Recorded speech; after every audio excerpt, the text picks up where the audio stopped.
Hat, sunglasses, Pepsi, notes, sources, thick skin. Check. You already know. Let's go.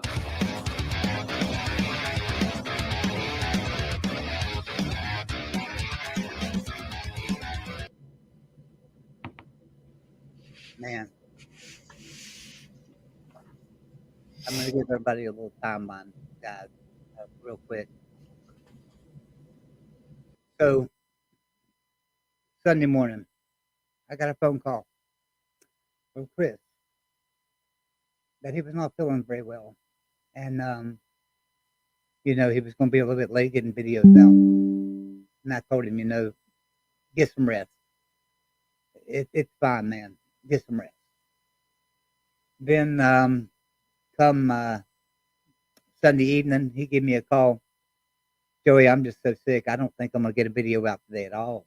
And I said, it's no big deal, man. We do videos every day. Just it'll be fine. Get some rest, Go to the hospital if you need to.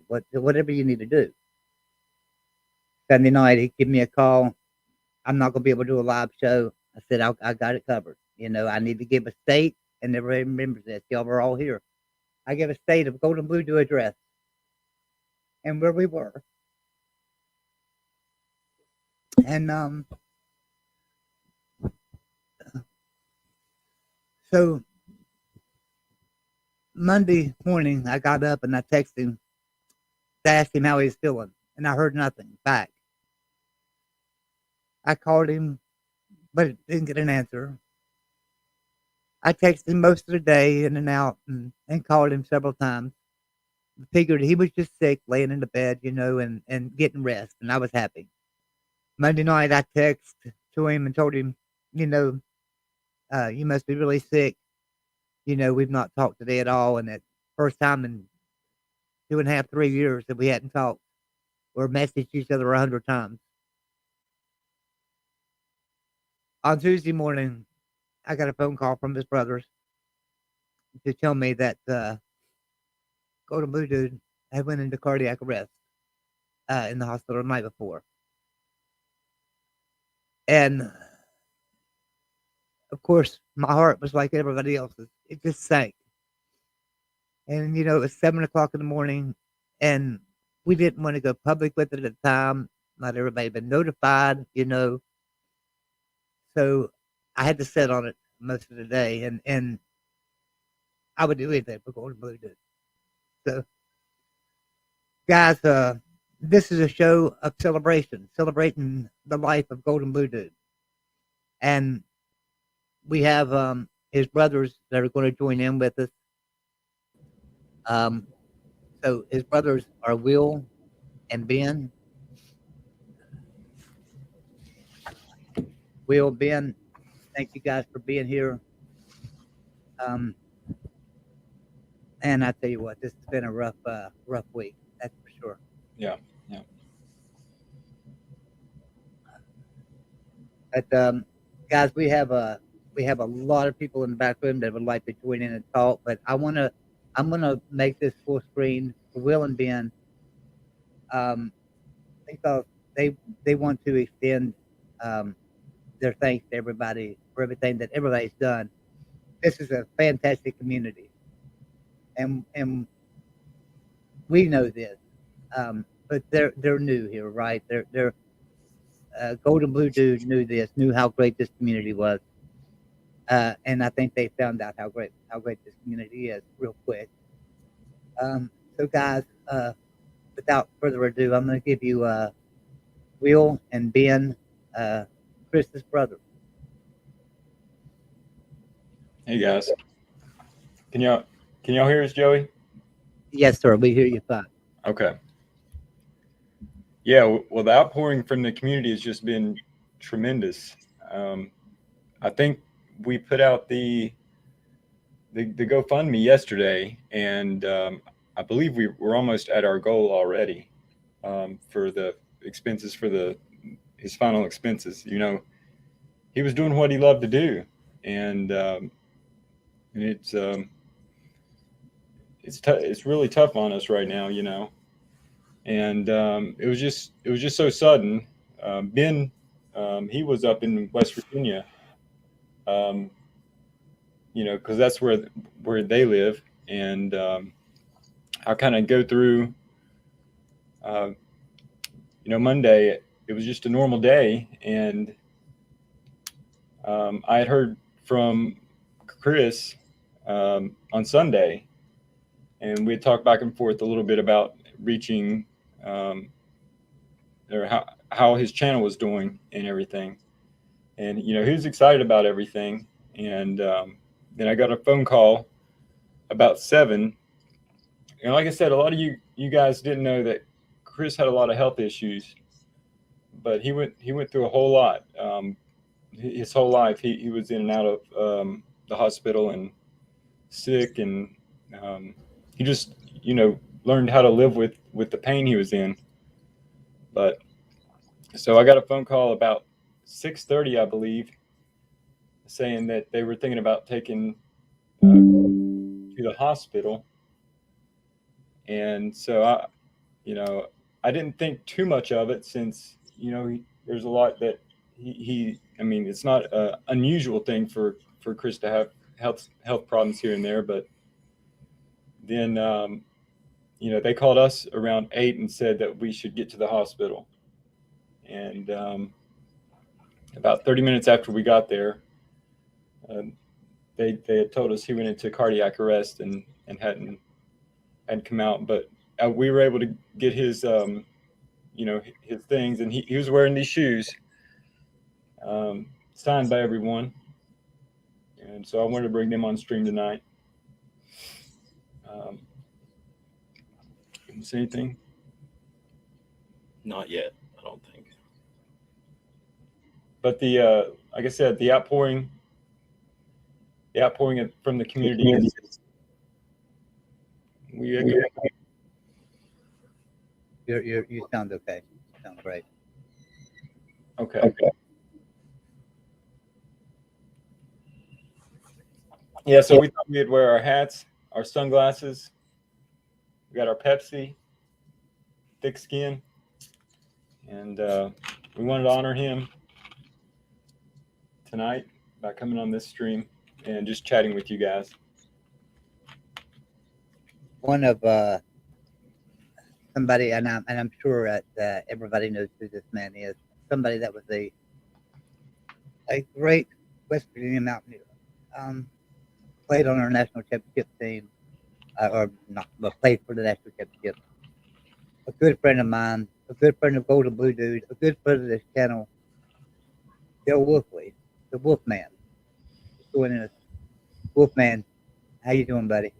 Well, I'm doing fine, and I'm sorry for the brothers there. And I know what it's like, the pain, the getting the notice, understanding what the finality is, and going through those changes of Chris and what he was and who he was, a father. He had a fiance. He is looking to do so many things.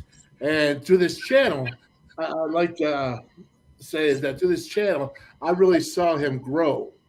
And I don't know anything previously of Chris before the channel, but I know where I came in with him and met with him and came and saw his growth, and he took it. Sometimes he was right on and he just kicked some can, and sometimes he was a little bit off and still kicked some can because he didn't care, because he did it. He just kicked can. And it was one thing I really appreciated about him. So I was on his show. I've been down with Mark Rogers, all these guys that, because all these guys are really special dudes. And when you say special dude, you obviously got to say Golden Blue Dude. Man, what a mountaineer. I'm sorry for the family, but I will say this is a celebration for him, man. So I got to tell you, he did what he was doing. And when you do what you're doing and you're happy, well, that's something to be said, because not everybody has ever been that happy. So with that being said, fellas, I am so sorry. My heart goes out. And to Golden Blue Dude, man, I'm doing a shot for him tonight. Yes, sir. Wolfman, I'll tell you, Well, man, I'll tell you a funny story. So the first time I reached out to you and stuff and asked you to come on a show, and I called Chris right away when you said you would. I called Chris right away and said, "Man, you're not going to believe who we've got for a guest." He said, "Well, Joey, knowing you, it's hard to tell." He said, "Because at that time we had Joe Manchin on the show. You know, we had I think we even had Mike Vanderjack on the show." And I said, "No, man, bigger than them guys." And he said, "Really? Who we got, man?" I said, "We got the Wolfman." He said, "Are you serious?" He said, I said, "Yes, sir. We got the Wolfman coming on." And I tell you what, he was so excited. But a funny story to that, and I was reminded today because I was in Cooz's Corner, right? Sure do. I was in Cooz's Corner today, and one thing they mentioned is something about Golden Blue Dude forgetting something. And I said, yes, he did. And I'm going to tell a great story about that tonight. One thing is that when you were coming on the show, like 5 minutes before the show, I messaged him and I said, "Are you going live?" And he said, "Yes." And I said, "Well, man, you need to get ready. You know, Del Wolfley's going to be on your show tonight. You know." He said, "Tonight?" And I said, "Yeah." He said, "Are you sure it's tonight?" And I said, "Yes, Whoopi's coming on your show tonight, man." And he said, "Oh man, I thought it was tomorrow night." And and then so you he would always forget, and that was just his nature because his mind was always on college football. What we're going to talk about, what we're going to do. This channel was always on Chris's mind. This is all he cared about was this channel. I mean, mind you, I don't mean all he cared about, but I mean that was one that was on his mind was building this channel so his family could have an income, his family could have a living, right? He could support his kids, support his wife, and things. That's what this channel was for Chris. He approached it as a job, and that's what I loved about him. That's what made me come on and start helping Chris is because he approached it as a job, and that's what you have to do. And I loved him for it. He might have been forgetful, but he told me one time, he said, "You're an expensive secretary, Joey." And I said, "Well, the thing about it is I loved him. I would have done anything for him, but for free. I mean, just loved him to death. It was just such a good guy." I understand that, Joey, and I'll tell you what is a lot of people don't understand the perseverance and determination it takes to do videos after videos after videos, the guts that it takes to stand up there and say, "I believe in this," where maybe half or a third or whatever may say, "I don't believe in that," and that takes guts. It takes belief. It takes knowing what you're doing. It takes loving what you're doing. It takes preparation. It takes time. And when you say that he left his job for this other job to do this, because I understand it's a full-time job, because you got to be prepared or you'll get eaten up. You know what I'm saying, man? And he didn't. And that's what he did. He survived, man. And, even though I busted him all the time with his sunglasses, I loved him for him at the same time. Yeah.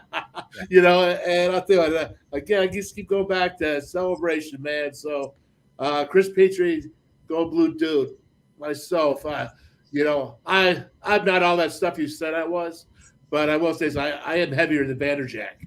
So I am bigger than he is, right? But, it's the truth is that he's got a lot of people, and I want to get off because there's a lot of people behind me, but a lot of people love the dude, loved his work, respected his work, and he grew. The time that I came on his show to just recently, he grew immensely in his size, stature, and his professionalism. I made a video, just to give you an idea. I made a video, an intro to our live show 2 weeks ago. No lie, 2 weeks ago that said we were quickly approaching 13,000. We surpassed that like crazy. And I mean, we blown by that. And I was like, I told Chris just last week, I said, I got to remake that video. That intro is no good now. We've already passed the 13,000 and we're going to be at 14,000 by the time I get the new video edited. And he said, quickly approaching 20,000. That's what he told me. I said, That's perfect. Quickly approaching 20,000 subscribers, and 60%, 66% of our viewing audience were not even subscribed. So that tells you how much of a reach he had. When we have 13,000 and 66% of the people that watch his videos on a consistent basis were not even subscribed.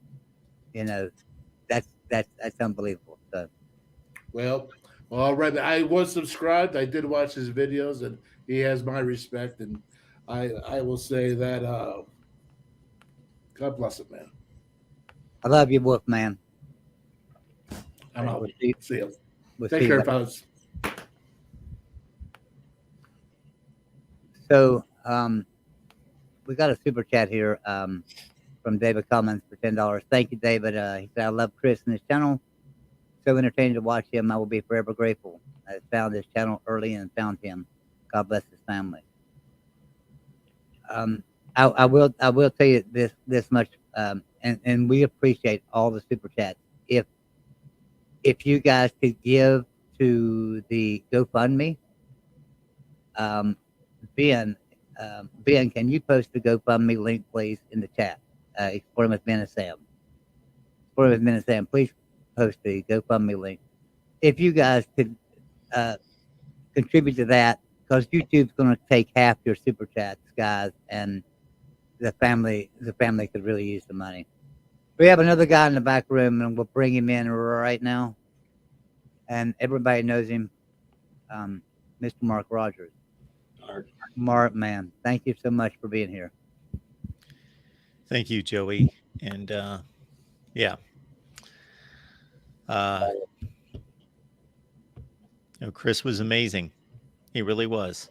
I think back to the first time that I was on a show, and like many of us that are watching right now, we can thank Joey for being that go-between, because Joey let me know who Chris was and about his channel.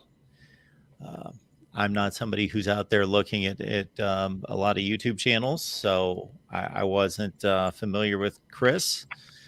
And it's kind of like what Wolfman was saying about his preparation, because, I'm the type that if you tell me you want me on your show, I'm just going to show up. You don't need to tell me what you're going to ask me. You don't need to tell me anything. We'll just start talking and I'll shoot from the hip. But boy, Chris sent me an email and outlined what subjects he was going to ask me and prepared me for it. And I said, I appreciate that. That is phenomenal. I'm certainly not that kind of my guess to do that, but he told me exactly what he was going to ask me, and he was so excited. It was just, it was so nice of him to then follow that up. He couldn't have thanked me enough, both directly and then emailed me and told me, how much he appreciated me coming on the show, and then asked me back. And I said, of course, because I was very impressed with his enthusiasm, his preparation. I was just, like we have heard and did last night when we were live for like 2.5 hours, hearing from everyone. Just he, beyond everything that he did on YouTube and the impact that he made there, beyond that, if you got to know him a little bit, you were just struck with his kindness and his just good-naturedness. He did tell me, I don't know how many months ago it's been, it's been quite a long time. It's been about, it's been a little over a year, Joey, that we started doing the West Virginia show live every weeks. We've got about 60 of those logged with Chris, and he may have missed 3 out of 60. And so we started doing the West Virginia show. And again, Joey put that together, got Chris and I together to do the West Virginia live show each week. And man, just again, he at some point, I would say maybe 6 months ago, shared with me a little bit about what he's had to go through and about his physical issues. But he was so just not complaining about it, just wanted to share with me, which I so much appreciated because I know that he didn't let that out there to many. And I knew every time that there was just a little hesitancy in regards to whether he thought he could go on, the next day or that night, I couldn't relate to what he was dealing with in no way. But I knew, and he always just apologized so much. That's both you, Joey, and Chris apologizing to me so many times about, oh man, I'm so sorry. And I was like, man, you are here for me just week after week after week after week, and you've got your own YouTube channel going, and you're here for this. Please, man, he was always just in such a good mood and so full of life and so full of just spirit. Yeah, he was just an amazing guy. And like Wolfman talked about, and Joey as well, I'm astounded and admire so much how he built this channel. And beyond the sheer numbers, just we see the outpouring of support and well wishes and people reminiscing and telling stories, that speaks much more. But the growth of the channel in and of itself was astounding and amazing. And he was just had his foot down on that pedal to the floor, driving hard and driving fast to make a go of it. And he was, and I don't know that people out there really realize, in the world of YouTube, you see the people that succeed, but you have no idea. I've seen numbers and statistics, and I've watched videos that talk about there's hundreds that fail for every one that you think is, a success. So it's not an easy thing to get people to, all you people have zillions of options of who to watch online or to watch TV or go read a book or do anything else. It's not just about competing against other college football channels, but it's about anything that you could be doing. And to get that many people that interested and engaged in what you want to present and what you're talking about, that's a unique talent. And Chris certainly had that. Mark, I know that it was kind of funny the way that it all worked out, because when Chris was, when I first came on the Chris, he had 550 subscribers, something like that. Maybe not even that many. And I told him, I said, you've got something special. We can build it. I'm telling you, we can build this channel if we do it the right way, and we can do it. And he was excited, he was excited, and he trusted. And that was an amazing thing, is that he trusted me. And we started building this channel together. And I told him, I said, when we get to 1,000, I'm going to have you Mark Rogers on your channel. And I can remember him saying, Mark Rogers ain't coming on my channel for 1,000 subscribers, Joey. When you get to 1,000, I'm going to have Mark Rogers on your channel. I promise you. He said, how you going to pull that off? I said, when you get to 1,000, you're going to have Mark Rogers on your channel. And when he hit 1,000, I mean, the moment he hit 1,000, he texted me a screenshot of 1,000 subscribers that said, I want Mark Rogers. And we got that screenshot too. Yeah. And so I said, That's very nice. You got him, brother. You got him. And Mark, you were so kind to just like, Joey, yeah, man, if you need me there, if you want me there, I'm there. And you came on, and you hadn't talked about it at all. It was just like, it was just a goal I set for him, and I would do that for him. It was like 2,500 was Dale Wolfley, 2,500 was Joe Manchin, 5,000 was Dale Wolfley, 10,000 was Brian Josiak or Mike Vanderjack. Sorry, Mike Vanderjack. 7,500 was Brian Josiak. It was just little goals I would set for him, and he would work so hard to achieve those goals. And that's how we built the channel. I mean, it wasn't me. It wasn't any magic I had. I've got a Rolodex, right? I've got my contacts that I can call and talk to, and and say, "Hey, would you mind coming on the show?" And 90% of them will at any time. And it was just the idea that he was able to just push himself to put out those videos and get himself to that subscriber count. And I remember it wasn't too long ago. He asked me. He said, "So what's our goal for 15,000? What are we shooting for?" And I told him, I said, 15,000. You're going to have Peyton Manning. And I mean, he just like dropped. So like he was like, "Are you serious?" And I said, "You get 15,000, we'll have Peyton Manning on the show." And he said, "That's amazing." He said, "Are you sure?" I said, "I'm positive. We'll have Peyton Manning on your show." And could I fulfill on that? Maybe not, but I was going to do everything I could. I tell you right now, I would have done everything I could to get him on the show. And hey, we achieved a lot, and Chris, well, I did, not we. Let me take it back. Chris achieved a lot with this channel in a few short years because he always set a goal, and he set out to make that goal, to reach that goal, and he worked very hard at doing it. And I'm so proud of him. Joey, I don't know how many times he texted me or he told me directly, online, face to face here, that he was like, "Mark, we got to get that West Virginia channel to 1,000, and I'm so sorry." And he would start apologizing. He's like, "I can do better, and I can get you more subs on there, and we can get it, and I will." And I'd be like, "Man, you've got your own channel to worry about.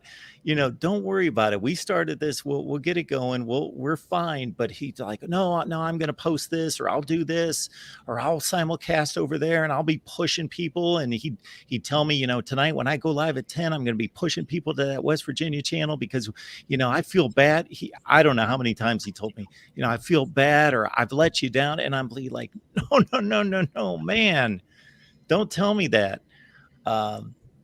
He so much wanted to succeed and to make that work because he knew that I was asked to do that channel, and he wanted to make that happen. It wasn't just this channel. It wasn't just this channel he cared about. It was everything he was a part of. Anything he was a part of on YouTube. If he was going to be a guest on another show, right? And mind you, we got contacted all the time for him to be a guest on another show. If he was going to be a guest on another show, he wanted that show to be successful. He would call me up, and literally, he called me up one time because he did a show that only had, I think, 300 views on it, all right? And it was not on this channel or your channel. It was on another channel. It only had like 300 views. Joey, we got to get the views up on that channel. Get over there and get some views up, And so Joey has to go to tweeting and Facebooking and watch this show and promoting another channel because he cared so much, and that's what, and that's how he built his channel. Because guess what? If as much as I promoted that, he was a genius to figure out that if I would promote him over here, it would still build his channel too, right? So if they liked him, they would come and subscribe here, and it worked. He was a genius at that, and and I like to think that what I do is pretty good, but he was a master. He was a master at building a channel, and knowing what it took, and being there, not just for his channel, but for every single channel that he was a part of. Whether he was on Pigskin Pete, Uncle Lou, Chess Hall, Mark Rogers, any channel he was on, he wanted it to be, that show had to be successful, or he considered himself a failure. And that's, and I'm not saying that in a bad way. It's just the way it was. He wanted everything to be right, and that was just his special style. I'll get out of the way here so other people can talk. Last thing I want to say is, and I said this umpteen times during our live stream last night, it's amazing to reminisce. We're going to keep Chris's memory alive. We're going to keep his spirit alive, not just today and over the next week. We will continue for months and years. We will continue on my channel and hopefully on other channels. And for as amazing it is and healthy as it is for us to mourn and to grieve and to celebrate. We want to do all those things, and it's all going to get mixed up together, just like it did last night. You know, one second we were laughing, the next second we were at the verge of tears, and I did break down right at the end. You know, let's not forget the GoFundMe, because you know that's where we can make a huge impact for Chris's family, for those 4 children. So please, I know people are hurting out there financially, but if you can give $1, whatever you can do, please do it. Go to the GoFundMe and help the cause. Mark, Mark, I'm sorry. Go ahead. we wanted to thank you for the live stream. Me and Ben watched the whole thing, and to all the other people that we've been watching all the tributes, and it's meant a lot to the family. We're all appreciative of everything you guys are doing out there. The community is just amazing. Thank you. I appreciate it. He deserves it. Mark, thank you so much for coming in and giving us those words, man. Appreciate you, Mark. Love you. Thanks, Will. Thanks, Thank Ben. you, Mark. Joey. Thank you, man. So I will say, growing up with Chris, we always knew he had this special connection with college sports, one that was deeper than we probably understood. It was even a battle sometimes to get him to turn the channel to something else that we wanted to watch. And this was his passion. This is what he loved. He loved talking about sports, watching it, predicting it, all of it. It's just, he lived and breathed it. And I remember talking to him really early, you know, before he started making YouTube videos, saying, man, you have to do this. This is what you do. This is what you love. And we remember filming the first video with him in a bedroom, and he was up on a stool, and it was awkward. And He was nervous. he was nervous. I was nervous for him. You know, it seemed like we couldn't get everything worked out right, but I knew if he stuck with it, And he would do really good. we got onto him all the time about those sunglasses. You know, I always say, well, man, just ditch the sunglasses, you know. And then eventually he just made it a part of his brand. He incorporated it in. I mean, at that point I just gave up on the sunglasses, because he had made it part of his character. He was a master at marketing, wasn't he? He was a master at marketing. It was good. I know a lot of people, I you know, like you guys, I've been in a part of a lot of streams the last couple of days, and a lot of them were just like, the first time I met him, he handed me a koozie with Golden Blue Dude on it. You know, it's like a master of marketing, just getting out there, getting his name known, and he really was. And the next guy I'm going to bring in here is one of them that can tell you that story, and he's very well loved in this community, and very well known in this community. And I know for a fact he's going to be there tomorrow, and that's Raj. Hi, Raj. How are you doing tonight, buddy? Hey, what's up, guys? Y'all doing all right? Hey, Raj. Hey, Hey, I'll meet y'all tomorrow, the Petry brothers.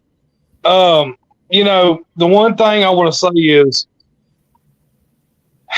I'm not going to say very much about Chris. He was the second person ever I met at the first Off Olympics. And you ever seen The Mandalorian and Baby Grogu? How they're side by side? That's how Chris was with me. He was so scared to meet people. And we were hanging out or whatever, and he just, I mean, his eyes lit the fuck up, man, when we were talking to people. And about an hour in, he goes, dude, he's like, y'all know Chris, he was an introvert. I mean, he wasn't real social, you know, and he was just so fucking excited, and he hung out with me that whole fucking day, man. And he goes, we were down out the sidewalk, and I handed him a beer, and he said, I don't drink. I said, you gonna drink with me, motherfucker? And I handed him a beer, and I said, drink with me, whatever. And I mean, I'm telling y'all guys, he was fucking fascinated. Like he was like out of his world. He just didn't know what to do. And I said, man, lighten your loafers, dude. I said, we all here to have a good fucking time. And, you know, he started fucking hanging out with us and talking, and he started opening, and he just started talking to fucking people. And next thing you know, we exchanged numbers, and the next morning he, texts me, he said, hey man, are you downstairs? I was like, yeah, man, we having breakfast or whatever. And Chris actually became a real good friend of mine, man, and we talked a lot. And hell, I just talked to him 2 weeks ago because of the softball game, and I'm telling you, man, it really fucking hurt me when I heard what happened. And I'll be up there tomorrow. I'll see y'all guys. Seriously, I'll meet you. Me and Pete are going to meet him and have breakfast at the Hardee's right there down the road from where he's going to be, Yeah. So, but I'm telling y'all guys, and Joe, hell, I talked to Joey earlier, and hell, I didn't know I had so much influence on Chris. Because hell, when Chris got back home, he was like, man, why can I not be like him? Why can I not be, boisterous? And why can I not be somebody that can get on the internet and run their mouth about college football and somebody like that? And I was like, dude, just run your mouth. I was like, dude, I'm from the fucking South. I mean, like that. And he was really passionate about getting that YouTube channel started. I remember me and him talking, and I know this is sad to say, but if you ever notice when somebody talks when they know something's going to happen, or they're not going to be here very long, and they want to do something that they really want to do, that was Chris. I think Chris knew his days were numbered, and he said, fuck this shit. I'm going to run with this motherfucker. I'm going to run with the Bulls. If I get horned, I get run over, then guess what? I died what the fuck I did loving. And I think that's what he did. I think he said, fuck it, man. I'm gonna grab these motherfucking horns by the bull and do it. Because like I said, I think he knew in the long term that people know. I mean, you gotta understand, people know, and Chris was a fucking great dude. Y'all have a great brother. I mean, trust me, I'm the oldest of four, Chris was a great fucking dude. He was a good fucking friend to me. I mean, he is some, and guys, I feel for y'all guys, and like I said, I'm gonna be up there in the morning. I'm not but 90 miles from y'all. I'm not but an hour and a half from y'all guys. So, I'm gonna go pay my respects to Chris, but guys, I'm telling y'all right now, we ain't guaranteed one more fucking day on this earth. So if you got a good friend and shit hits the fucking fan and whatever hits, look at Chris. Chris didn't want to, like, he's not somebody that he was, ask Uncle Lou, Pete, he came down and hang out with me and Pete and Uncle Lou in his apartment and watch football. Look at one of Chris's videos. I'm in there and I said, go Dogs, while he was making a video about West Virginia and Texas. Guys, I'm telling y'all right now, Chris was a fucking great dude, man. He was a good friend to me. I feel for his fucking family. It sucks. It fucking sucks right now. Raj, I love you, man. I've got a lot of people backed up in the back room. Okay, all right, guys. But anyways, I'll see y'all. Hey, listen here. Like I said, I know Joe, you ain't gonna be there, but hey, I'll see y'all tomorrow at the service. Okay, brother? Thank you. Thanks, Rod. Yes, sir. I'll see y'all tomorrow. Okay, have a good one. Thank you, Rest in peace, GBD. And Dennis M. You sent those pepperoni rolls, and Chris couldn't eat spicy foods because of his stomach and everything. So I got to eat all the spicy ones, and they were really good, man. We appreciate those pepperoni rolls.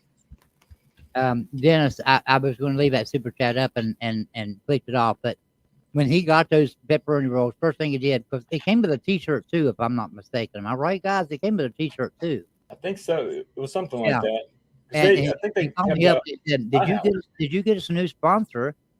And I said, no. And he said, well, I got some pepperoni rolls in the mail and a T-shirt. I think so, he said. And I said, well, I actually talked to a pepperoni company, but no, they didn't take us up on our offer. And he said, well, I got some pepperoni rolls out of it. And so he was happy, you know, and stuff. But and I believe he did advertise you on a couple of videos. So we appreciate that.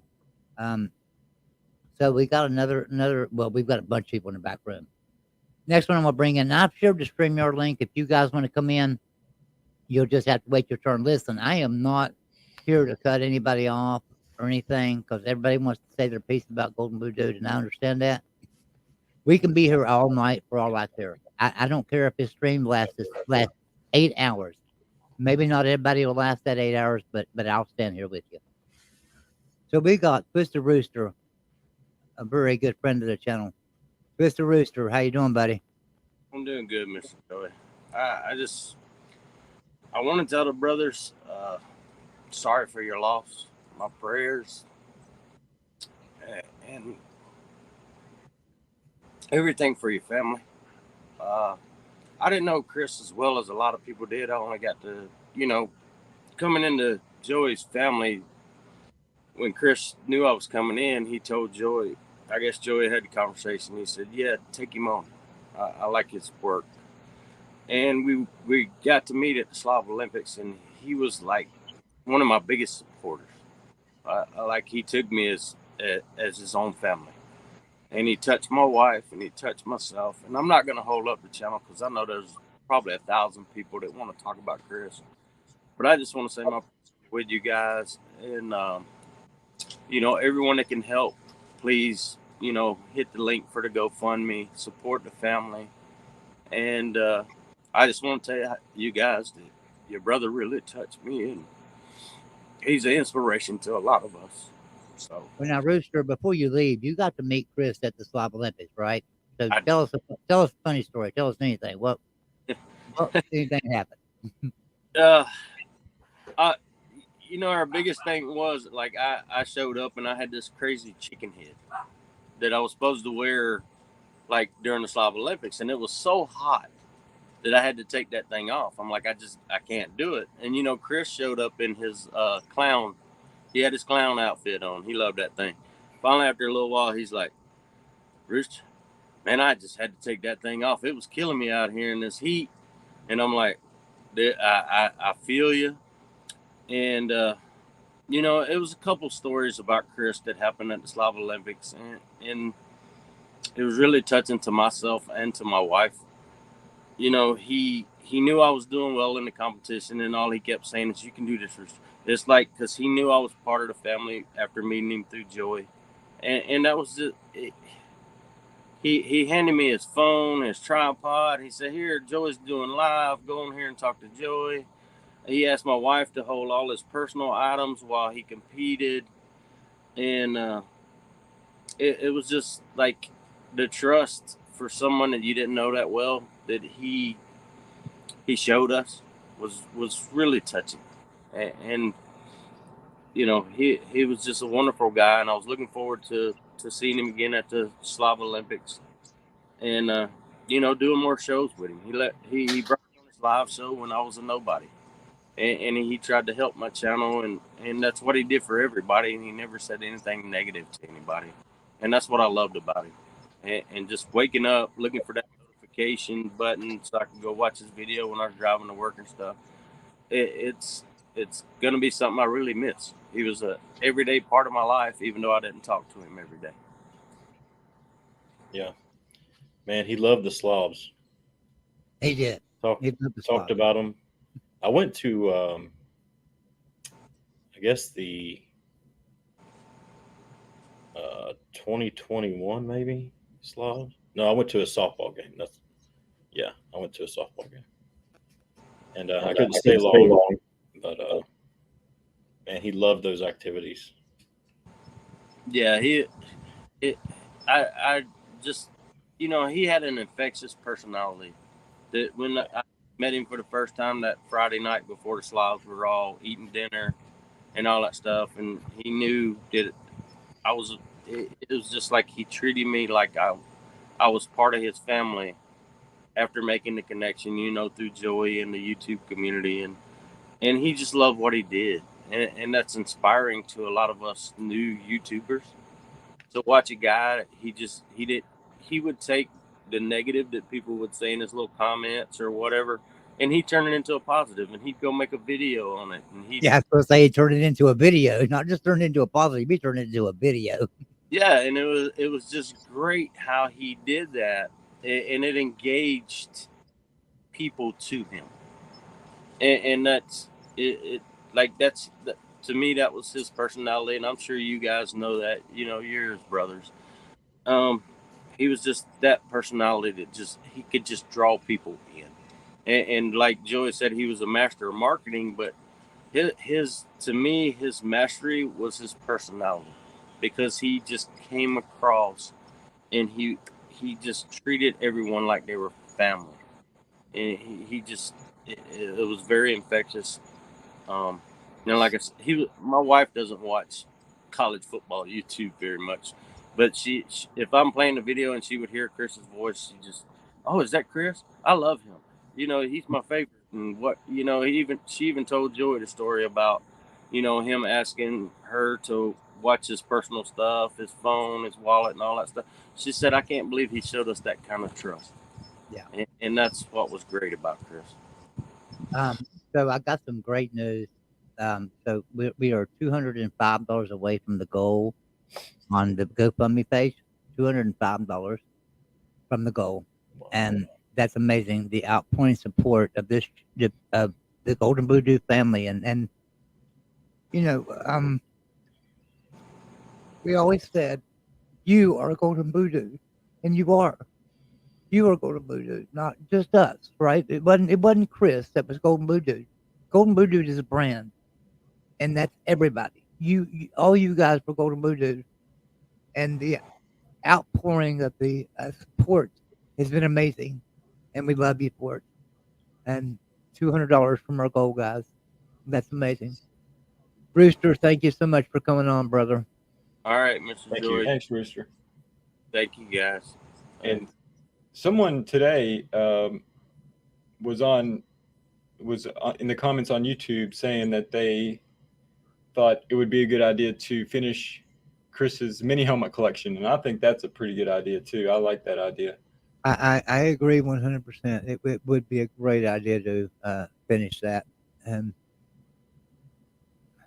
I mean, there's if you know of a helmet that Chris didn't have, let's complete that let's complete that collection for him. Get it together. I promise you, Chris would want nothing more than that. He would love to complete that helmet collection. C-Dog Morgan, man, C-Dog, what's going on, brother? I gotta introduce you like Golden Voodoo would, because he would say he's a Georgia Tech fan, but we forgive him and love him for it. What are you doing, C-Dog? Thanks for having me on, guys. I just wanted to come on and pay my respects to old Golden Blue dude, man. I mean, what a great friend he was to me. I was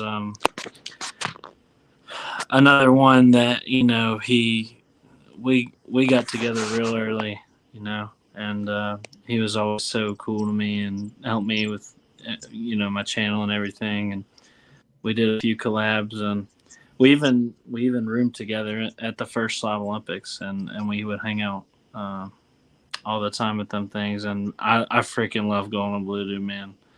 And it really tears me up that what happened. So I'm gonna be attending the service tomorrow,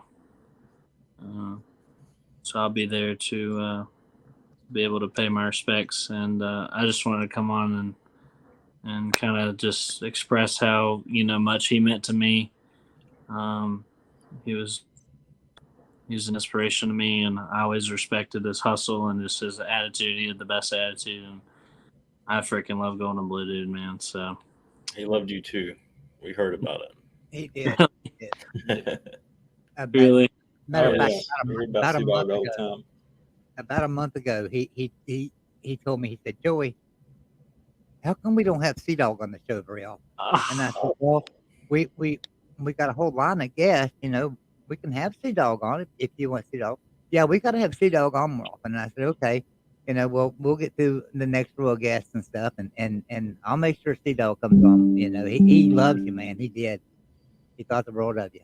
oh man, that means so much to me. You guys have no idea. Like going to Blue Dude, man, and me and him, you know, we immediately clicked. You know, and we were fast friends. And we done a few collabs on the YouTube too. But we were always hanging out at the Slob events, and he went to every single one of them, and he was one of us. And I that means a lot to me that y'all would say that, and that's how I felt. You know, I would have loved to have done some more work with him because he's just a great guy. Loved him, loved his channel, and I'm gonna miss him. As we all are. Same. As we all. Well, I won't keep you guys. I know you probably got a bunch of people that want to come on here, but I will see y'all tomorrow. See you there, Sea Dog. Funeral, yes, sir. Thank you very much, and I'll Thanks, see Sea you. Dog. Love All you. right. All right, love you guys. See ya. Yeah, yeah, he did. He loved Sea Dog very much, and we've got somebody else backstage that supported the show for a long time. Great guy, and you know when I think of Chris was extremely religious. He loved God. You know, there's no doubt that Chris is in heaven right now, looking down and smiling at us and stuff. And this man right here that I'm getting ready to bring in is the true man of God himself, Mr. Hillbilly Skeptic. How you doing, Hillbilly? I can't hear you, Hillbilly. You must be muted. I just want to go ahead and extend my condolences there to the family and to Chris's brothers. And, you know, I'm so thankful to the Father that Chris had a faith that saw him through the hard times. And I certainly hope you gentlemen share that faith. And Yeah, it is certainly it is a rock you can count on. And, you know, I just like to say about Chris, I'm just an old hillbilly, a Kentucky fan. And Chris, you know, even let me have my opinion on his show. And the chat was always lively. They'd let us jab at each other and talk a little smack, as long as we didn't get personal too much. And and I actually saw like some of the ideas that I had play out in his show, you know, and he did some videoed ideas that I had. And, you know, I'd just like to add to what Rooster said there. It was the man that Chris was, who to respect everybody and their voice. And that type of respect and honor extended to other people is naturally going to draw them to you. And look what a great community that I've been introduced by knowing Chris. And I definitely have had him and his family in my prayers, but also in my Thanksgivings, that I had the honor to know him and the community, the larger community that he's brought me into. Just want to say you guys will continue to be in my prayers. Just honored to say I knew the man, and love y'all, and have a good night. thanks, Skeptic. I know we're a little awkward because we're not used to the live stream situation. So, And we're looking over here at the monitor, but the camera's over here, so it's a little weird, but yeah. So the next guy I'm gonna bring on actually has been a part of this show since almost the very beginning. He was our first Pitt fan, without a doubt. A great guy. I mean, fantastic guy, and everybody loves him. And Golden Blue Dude loved a Pitt fan, believe it or not. And here he is, Mr. Talkus Pitt. What's going on, brother? I owe GBD absolutely everything that has happened for my channel. The exposure. He was he was the person who convinced me to even make videos in the first place. Now the channel already existed, but it existed because I never met a West Virginia fan on Twitter, and I made the channel to admittedly trash talk Golden Blue Dude because he's a West Virginia fan. I'm a Pitt fan, but once I got to know him, because he opened up to me a lot quicker than from what I realized that he opened up to a lot of people. I knew about Golden Blue Dude's condition probably within a week of meeting him. And I think he got comfortable telling me that because I also suffer from Crohn's disease. I've had it for the past 13 years. And once he found that out and he told me, we clicked.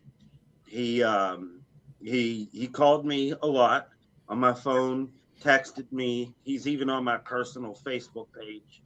And we still trash talk each other back and forth about the Backyard Brawl, even on our personal Facebook page. He gave me the confidence to, no matter how bad Pitt does, you rep your team, you stay loyal to your team, and you don't let people talk bad about your team. You sit there and defend him. He gave me the confidence to not only be a better college football fan and appreciate college football, but also to be a better dad in my life. After explaining my situation to him and him kind of going through similar situation in his life, you never think that the person who is of the complete opposite of you, because there's not very many similarities between me and him. You never think that you'd end up becoming the best of friends. And my biggest regret is him being here for the Backyard Brawl and me not being able to get out of work in time to go attend. And a lot of people told me, he would forgive you for that, because he did. But I never got to say hello to him, to his face, and shake his hand. And that's gonna hurt for a while. I just put a comment up on the screen from David Smoke. David Smoke's a great friend of mine from 365 Sports. Been on our show several times. Him and Paul Catalina, Craig Smoke. David, I think, is very well known throughout the sports world. And that shows you how far a reach Golden Blue Dude had, right? I mean, here's a man that is in the locker room of the Dallas Cowboys. There's somebody that's in the locker room of the Baylor Bears. And that's across the country, guys. That's the reach that Golden Blue Dude had, and that David Smoke comes in and pays his respects and things. And David, we love you. Golden Blue Dude loves you, and stuff. Talk is Pitt, man. You were always one of the favorites of Golden Blue Dude. I can remember back when you first came in the chat and stuff and things, and he was like, "What's this Pitt fan doing in here?" I actually remember that. I remember the first live stream. I told him, I said, we're trying to reach out. we're trying to reach a nationwide audience, so I guess we got to put up with them assholes up north. And He had a Oh blast. man, like gold and blue dude. Even when I came into the chat, he didn't immediately trash talk me. He was smart and waited till I opened up my mouth. And of course, that's what I did. I trash talked him first. West Virginia sucks this, West Virginia sucks that. and he opened up the floodgates on you. And he opened the floodgates on me. But the thing is that floodgates came with friendships. Yeah. It wasn't, you're a Pitt fan, you're not welcome here. I mean, Golden Blue Dude was my very first subscriber. My very first subscriber, the very first person who ever came on my panel, the very first person who ever shouted me out, the very first person who ever made a video about me telling West Virginia fans, hey, go support this guy. He's a Pitt fan, but he shows me respect. And if West Virginia fans can get along with Pitt fans, then anything is possible. Yeah. But I'm gonna get off here and let other people come on. I definitely, what I will say is, I think I owe it to GBD to go down to the backyard brawl this year in Morgantown, and will be the one and only time you will ever catch me doing this in my life. I will not only wear a Pitt jersey, but I will also wear a West Virginia hat. Now you got to promise me one more thing too for Golden Blue Dude. Yeah. That this year is in Morgantown, but next year is in Pitt again, and that you'll go to that game, and when Sweet Carolina is played, you'll holler "Eat shit, Pitt." He'll want that more than anything. You can leave your Golden Blue at home this year. Next year when you go to I'll tell Pitt, you what, I'll gotta do you go even eat better. shit, Pitt. If West Virginia's athletic department gets brave enough to play Sweet Caroline in Morgantown, I will say it then. And then I'll say it again the following year. All right, brother. But thank you guys for make sure one of us is around to record. Yeah. Oh God, yeah, I'm never gonna live that one down. But, I love you, man. See you guys later. Have a good night. Thanks. All right, Dog. Have a good night, brother. The next person that I want to bring on, and I'm going to have to go out of order here, guys, because this guy is extremely busy. A great friend of mine. I mean, this is one of my favorite. This is without a doubt one of my best friends. Just think the world of him, and a great friend of Golden Blue Dude himself. Off of the 1988 National Championship West Virginia Mountaineer team. Owns a record company now. Just, I mean, a tremendous success story. Great channel. And he's also host for SI Sports right here on YouTube. Mr. Eugene Napoleon. Hi, Eugene. Thank you for being here, my brother. Love you. Love you, Joey. Appreciate you, man. Obviously tough circumstances. Listen, Chris is a good dude, when I got your message, it definitely hit a little differently. So as you know, my background, I've had my shares of ups and downs when it comes to losing loved ones, my mom, my dad, my siblings, you know what I mean? So it's hard to put an understanding to when you lose a loved one. And this definitely is tough. Yeah. It is. I always look forward to your videos though, each and every week. Not your videos on SI, but I do look forward to those as well. But your videos on Napoleon's Corner. Thank you. And so did Golden Blue Dude. He loved Napoleon's Corner. And we often shared the videos. If I didn't see it, he would share it with me, and then you would share it with me, and or whatever. But he watched you every week. He loved you, and when we had you as a guest the first time on the show, he was just ecstatic, you know. He was extremely excited, you know, and you know, I remember him saying, how do you reach out to these people and stuff?" And I told him one time, I said, "I guess I'm just blessed." And he said, "Well, then that makes me blessed." Mm. Because I'm blessed that you were able to reach out to them, and I'm blessed to have them on my show. And that's true.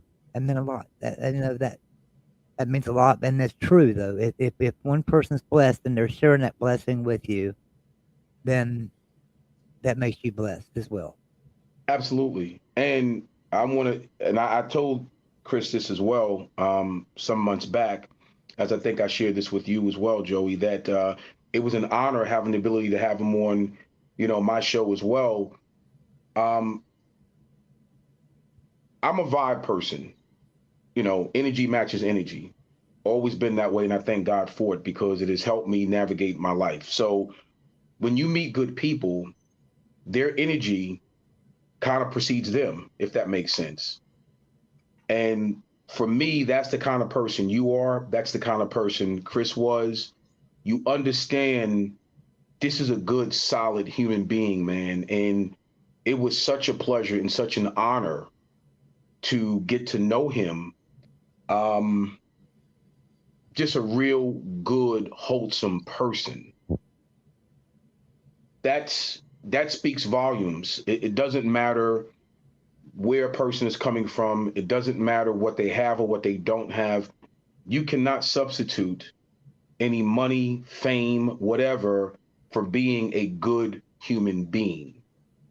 And he was a good human being. So I send from my family to his, heartfelt condolences, blessings, love, praying for comfort during this most difficult time. He may be gone, but I tell you, I know for sure he won't be forgotten. Yeah. Speaking to Eugene Napoleon, great man, and the thing about Eugene is Eugene is world famous, owns Nat Vision Entertainment and things, but I have to say this, you know, Golden Voodoo and I love the music of your wife, you know, platinum recording artist. I mean, as she is, she's amazing and stuff. And Eugene, I wanted you to know that I know you just got in here because you've been out and stuff and just got in here. The two gentlemen up in the upper right hand corners are Chris's brothers. That's Will and Ben. And Will and Ben, this is Eugene Napoleon. I'm sure you know who Eugene is. He was so excited to have you on the show when he was able to talk with you on the show. I just remember him just being ecstatic. He's like, "You will never believe this," and like, "Wow, that's pretty amazing." You're a blessing to him. Thank you, fellas. Listen, and thank you for sharing your brother with the world. I'll just say this. Listen, I'm the youngest of 7 children, and my mother buried 5 of her 7 children. So I've been through losing brothers and sisters. My 9-year-old sister saved my life when I was 4, so she died for me in a huge house fire in Jersey City, where we're from. So when people say they understand what you're dealing with, I can honestly say that I get it. You know what I mean? When you lose a sibling, it's the toughest thing. I just want you guys to know your brother was a very, very special person. Like I said a little bit ago, he's a very special human being. And you guys just hold solace in the fact that he touched a lot of people. You know what I mean? Did great work on this earth. So you guys hold on to that, hold on to that, knowing that there's a lot of people who know how important he was to them, just as I do. And I'm going to hold on to those memories because they are special. And he was special. So don't ever lose sight of that. And I know this is a tough time for you and your family. And like I said, I mean what I said. Up here in New Jersey, we will be praying for you. We'll be praying for your entire family. And, may Chris rest in peace for sure. Thank you, Eugene. We appreciate it. Yeah, nah, you're more than welcome. Listen, Eugene, I love you, brother. Joey, I love you as well, man. Please give my best to your lovely wife and to your family, and I'll be in touch soon. All right, Eugene. Thank you so much, brother. Thank you for having me. Thank you, Eugene. Oh man, I tell you what. So the next one we have up is also someone very special, the Golden Blue Dude, and very special to everyone in the entire YouTube community. Big Tube Productions. Hey, Vic, how you hey, doing, Vic? hey guys. Yes, first off, I want to say that I'm really sorry about the loss of your brother. So yes, know that me and my family will be keeping you and your family in our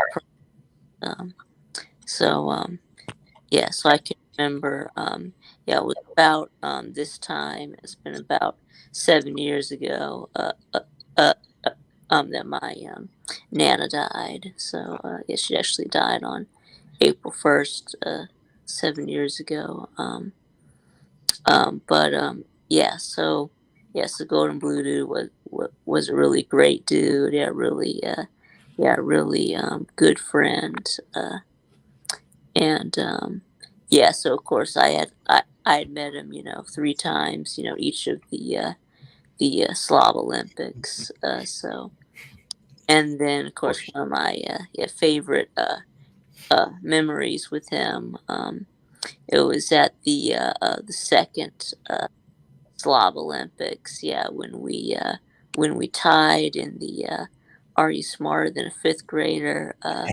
Yeah, you did. I remember that. Trivia game. That's right. So it's like it was down to just us two, and we went into overtime, but we just kept getting everything right, or it's like one of us would miss a question, the other one would miss one.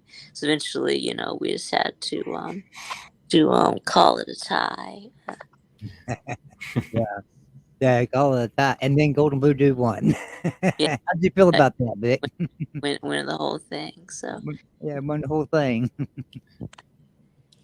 Yeah. Yeah. It was always special. I can remember remember getting a message one night, a text message from Golden Blue Dude, and he said, "Hey Joey, Victor's singing." And I said, "What?" He said, "Victor is singing on his channel." Oh yeah. I said, "Who the hell is Victor?" I mean, I didn't think of you as Victor. You know how we always relate to you as Big Tube. Right. Like, who the hell is Victor? Right. He said, "Big Tube. He's over there singing." Yeah. He said, "Get over there and watch that." Do Vic Oki on my Yeah.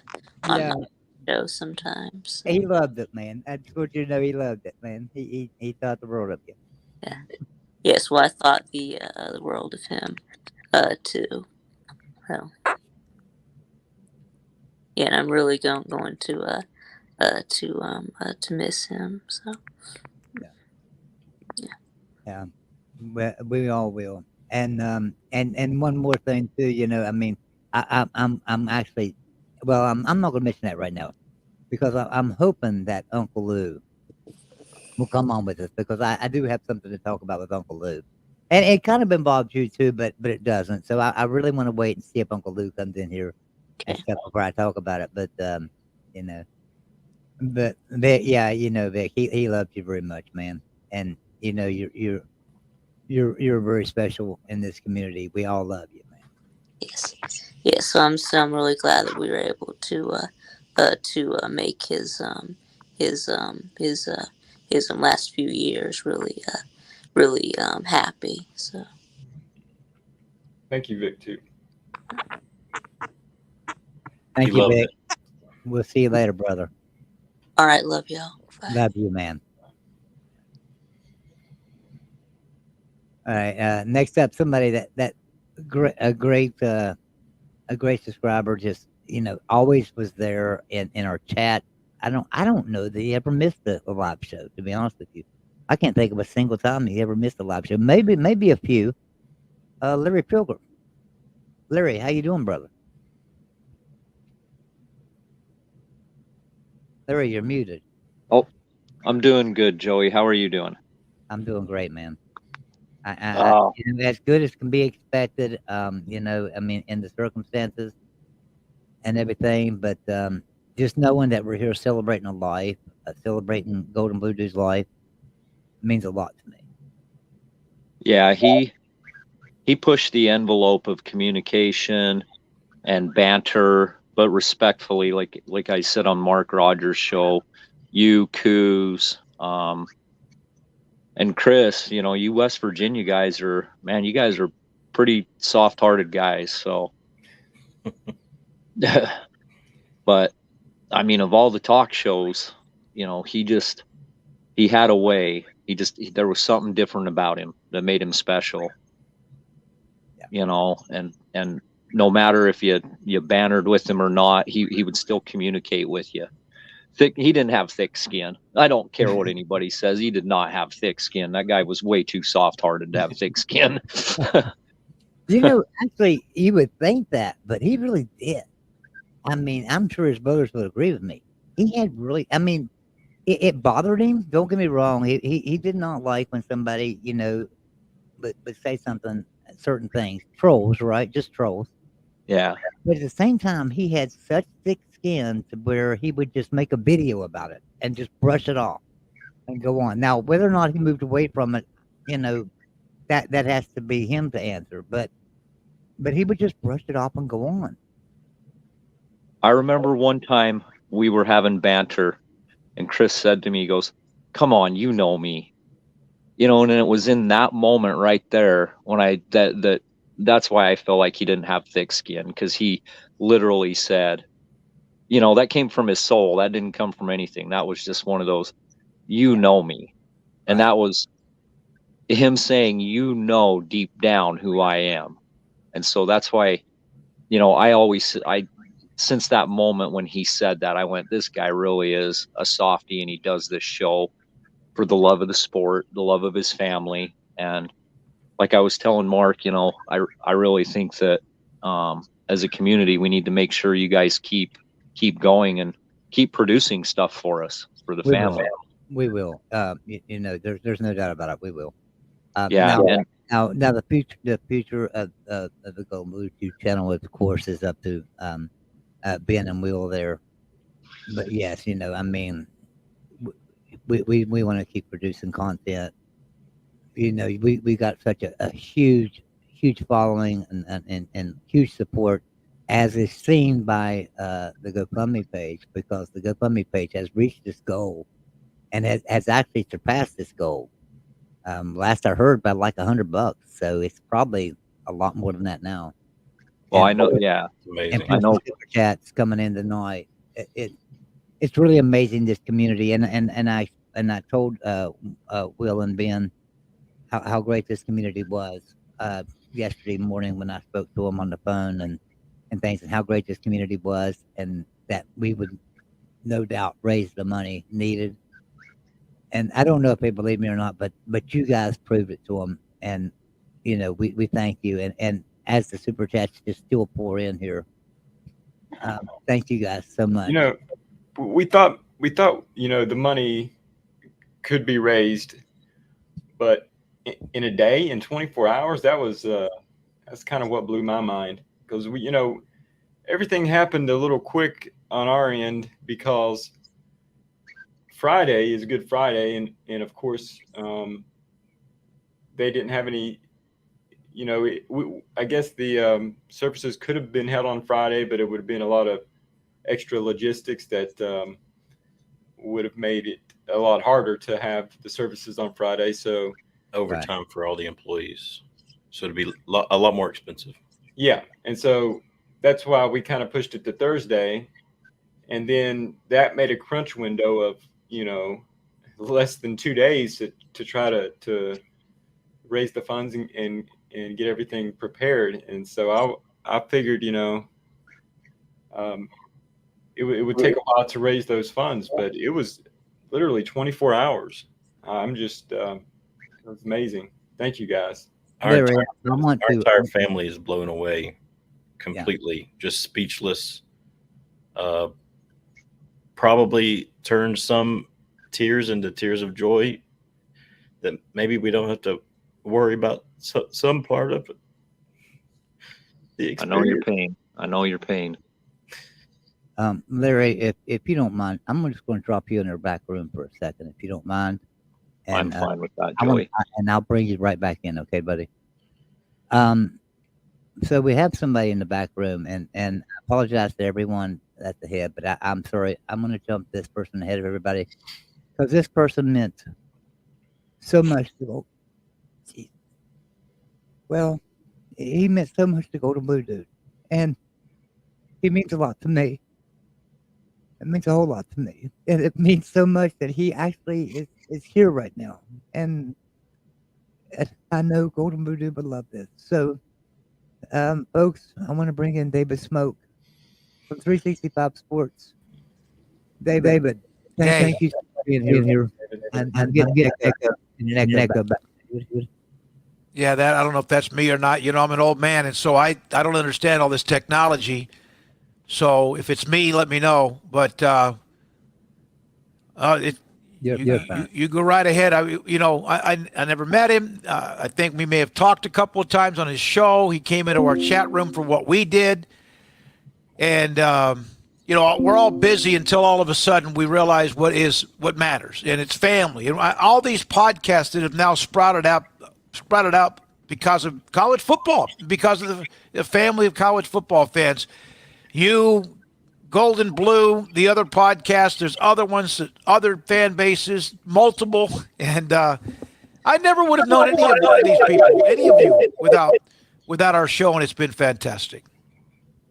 Yeah. We David, and we're getting a bad echo. Is it YouTube on David? Is what? Oh, you know what? Let me hold on. Let me see. No, I thought I've got it muted. I thought I have it muted. Well, let me just take it out. How about that? Okay. Let me just take it out. I'll go back and put it in later. Okay. I don't know if that makes any difference now. All right. Let's see. No, I still got echo, but I tell you what I'm going to do, David. Hold on that question. I would mute you for a second, and I want you to talk. So anyway, yeah, I can remember back, David, when I first asked you to come on Golden Blue Dude back a while back, and you came on the show. He was just ecstatic, but I can remember his first thing to me was, okay, I know who David Smoke is, because it was like 2 days later after I told him David Smoke was coming on our show. He messaged me and said, okay, I know who David Smoke is. He does 365 Sports over there, Baylor football and stuff. What are we going to talk about on my show and stuff and things, and what can we do? And I told him, David Smoke, is huge in every sport, and he's right there in the locker room of the Dallas Cowboys. He's right there in the locker room of the Baylor Bears. There's a lot to talk about. He said, I'm gonna tell you, David, I think he was more nervous of an interview with you than he was with Mike Vanderjagt or anybody in the professional realm of sports as far as a professional player. He was more nervous about an interview with David Smoke. I hope we all, I know it's feeding all back again. I'm sorry if that's the case. I know that, that we're family. I mean, we're in each other's offices, living rooms, cars, wherever we are. And the Big 12, and I know there are other conferences, and there's some Pitt fans, of course. That's how much he brought people together, is there Pitt fans who are here tonight honoring him as well. We know about that great rivalry. But the Big 12 has become, like this amazing family. And his podcast and his love of West Virginia and college football and those who watch the show, and for you and others, no one ever needs to feel that way about talking to me. I hope we all are very much open arms, but I was in the middle of doing something. I have a foundation, and I have to get some things done by tomorrow. And I'm sitting there going, yeah, I'm going to monitor. I'll just watch it. So I put a super chat up, and there's guys that are in this super chat that are in our super chat. And I was like, no, damn it. I need to go and at least say we love Golden Blue Dude. We love his family, the Petry family. We love those who are helping to contribute towards the GoFundMe. And if we can do anything, we mentioned him at the end of the show yesterday. And I mean, it kind of floored us, you know, it really did, because you never know. And we've all lost somebody. And sometimes we're just too busy, and there's so much anger out there, and there's so many, you know, these arguments, and golly, and next thing you know, something like this kind of helps. I hope it at least helps everybody stop for a second and realize that we should all kind of remember we're just here for living however long the big boy wants us to live, you know? And so we should enjoy it along the way. Exactly. David, Thank you. Welcome. I want you to be beginning with Golden Blue Dude. Hey, guys. We love you. We have an echo, I believe. Yeah, I think it's me. It's probably me. I just wanted to come on and make sure. I was watching for a little bit, and then kind of watching the chat room for a little bit.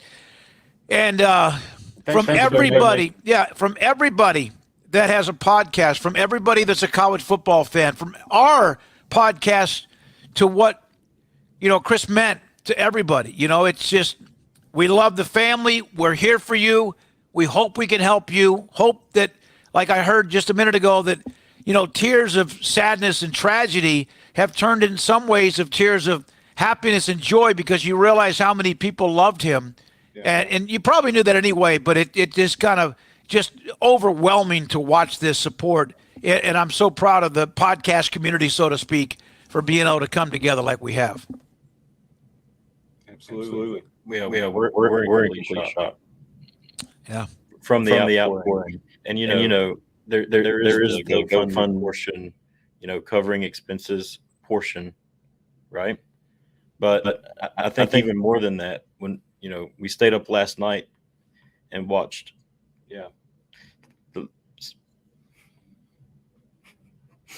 the live streams. They were all about him.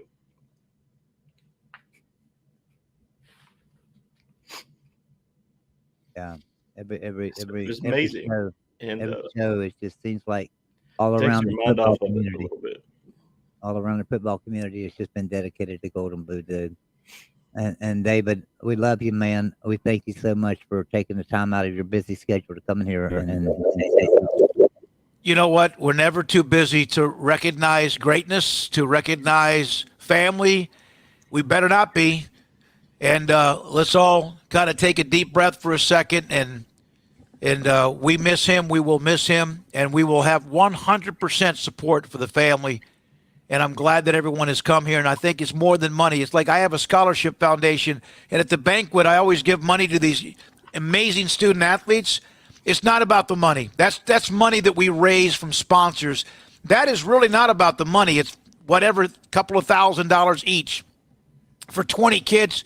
It's the thought that people wanted to recognize the kids. And in this case, it's not about the GoFundMe. Like you said, it's not about whatever the super chats are. It's about coming together to remember a great guy, somebody that made people laugh, and somebody that made people think, and somebody that made people angry at times, because we, you know, college football fans are so crazy loyal. But in the end, he was phenomenal, and I'm glad that you guys were able to put this on, and we wish you the very best of luck going forward. Thank you. Thank you. You're welcome. Thank you, buddy. Love you, buddy. You too. So David Smoke on with us, guys, and we surely appreciate him taking time out of his schedule to come in with us. I'm gonna bring Larry back in. Larry, I apologize for dropping you out, but when I seen David back there, I knew he didn't have a lot of time, and I just wanted to bring him in for a second. Oh no, I would have done the same thing, Joey. No, I feel no disrespect. I just want to tell Will, and I'm sorry, I forgot the other brother's name. Ben. Condolences to you gentlemen, and your brother will be missed. He was very well loved, and he was just a real special guy.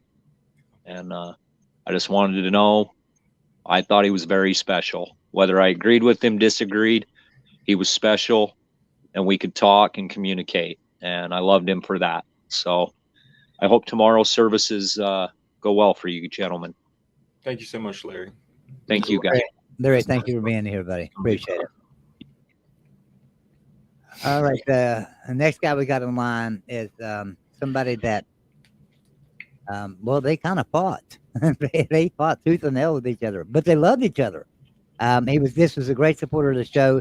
He was often here quite a bit, and you know, he Golden Blue Dude loved him and respected his opinion, and I think that he loved Golden Blue Dude and respected his opinion too. And that's Ty Guy. Hi, Ty Guy.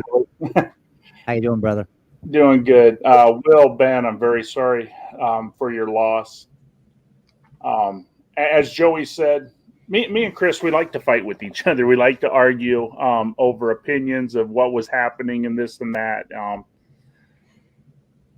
But I do know that he knew that I loved him. And, you know, I hate that I'm not going to get another text message from him. I hate that I'm not going to get another message telling me how stupid I am for thinking this way instead of that way. And, you know, no matter what, I can honestly say I've never heard anybody have one bad thing to say about your brother. I mean, me and him argued, you know, about sports wise or that, but that man, I've never in my life met anybody with the passion that he had, the energy that he had, the brains that he had. I mean, the guy was, you know, very knowledgeable, and very. I felt honored that he let me come on his show so many times, you know, and be a part of his show. And, you know, I hate that I'm not going to get another message from him telling me, you know, what I did wrong, what I think is wrong, or, you know, that. And like I said, I truly loved your brother. I truly hope that he knew how much he really, truly meant to me, and how much I appreciated everything he did. Yeah, you can, you can talk about titles on videos, you know, in order to get clicks or views or whatever, and controversial topics. So, I mean, one week you might put 5 or 12 videos out on conference realignment, give or take a few. But I tell you what, he did know college sports in general, especially college football. And if you went back into history, if you ever had a conversation with him about some of the history in college football, he knew his stuff. He really did. Growing up, not growing up, when we were adults, you know, not too long ago before he started his YouTube channel, he had all this, he was so smart. He had all this knowledge about football and basketball as far as college football. Then he would break down scenarios. And that's when me and Ben were like, you need to get this out. Like, you need to get this out there, just your ideas. And so we're very thankful he started the channel, because it was his outlet to, because, you know, frankly, we got tired of hearing about it all the time. Just, you know, because he'd, you know, come to us and talk about it, which, you know, of course we listen, and it was interesting, but he needed that outlet, and that outlet was this channel.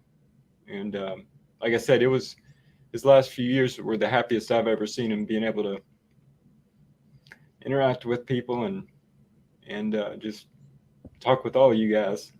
We appreciate it. That was the great thing with Chris. I mean, most people, you know, they start their shows and this and that, and they talk about their team, and they know their team, and they're excited about their team. But Chris, you know, we could go to the Pac-12, and let's talk Pac-12 schools, which, you know, West Virginia don't play a lot of, but he knew the teams, he knew the histories. You know, he knew so much about teams that didn't really matter, that most people wouldn't know about. He knew about them, and he was passionate about that. And, you know, and that's one of the things me and him kind of argued back and forth. I'm like, dude, man, you got all this knowledge. You know, you got to do some more shows instead of just the fantasy realignment. You got to get this knowledge out, because a lot of your subscribers don't have this knowledge, and you have all this knowledge. Get it out and let them learn from you. And, you know, because he really was a vast of knowledge, and it's sad that his subscribers and the people aren't going to get a chance to see the knowledge that he did have. That guy, thank you so much for being here, and thank you for your support and stuff. Anytime, man. You guys take care. Thanks, that guy. Love you, man. Love you. One of the next guys up I'm gonna bring in is somebody that, you know, he was in a shell. He would not come on any shows at all. And I loved him. I told him all the time, you're a great speaker. You need to come on shows. And he finally went on a show and stuff, you know, and everybody started telling him.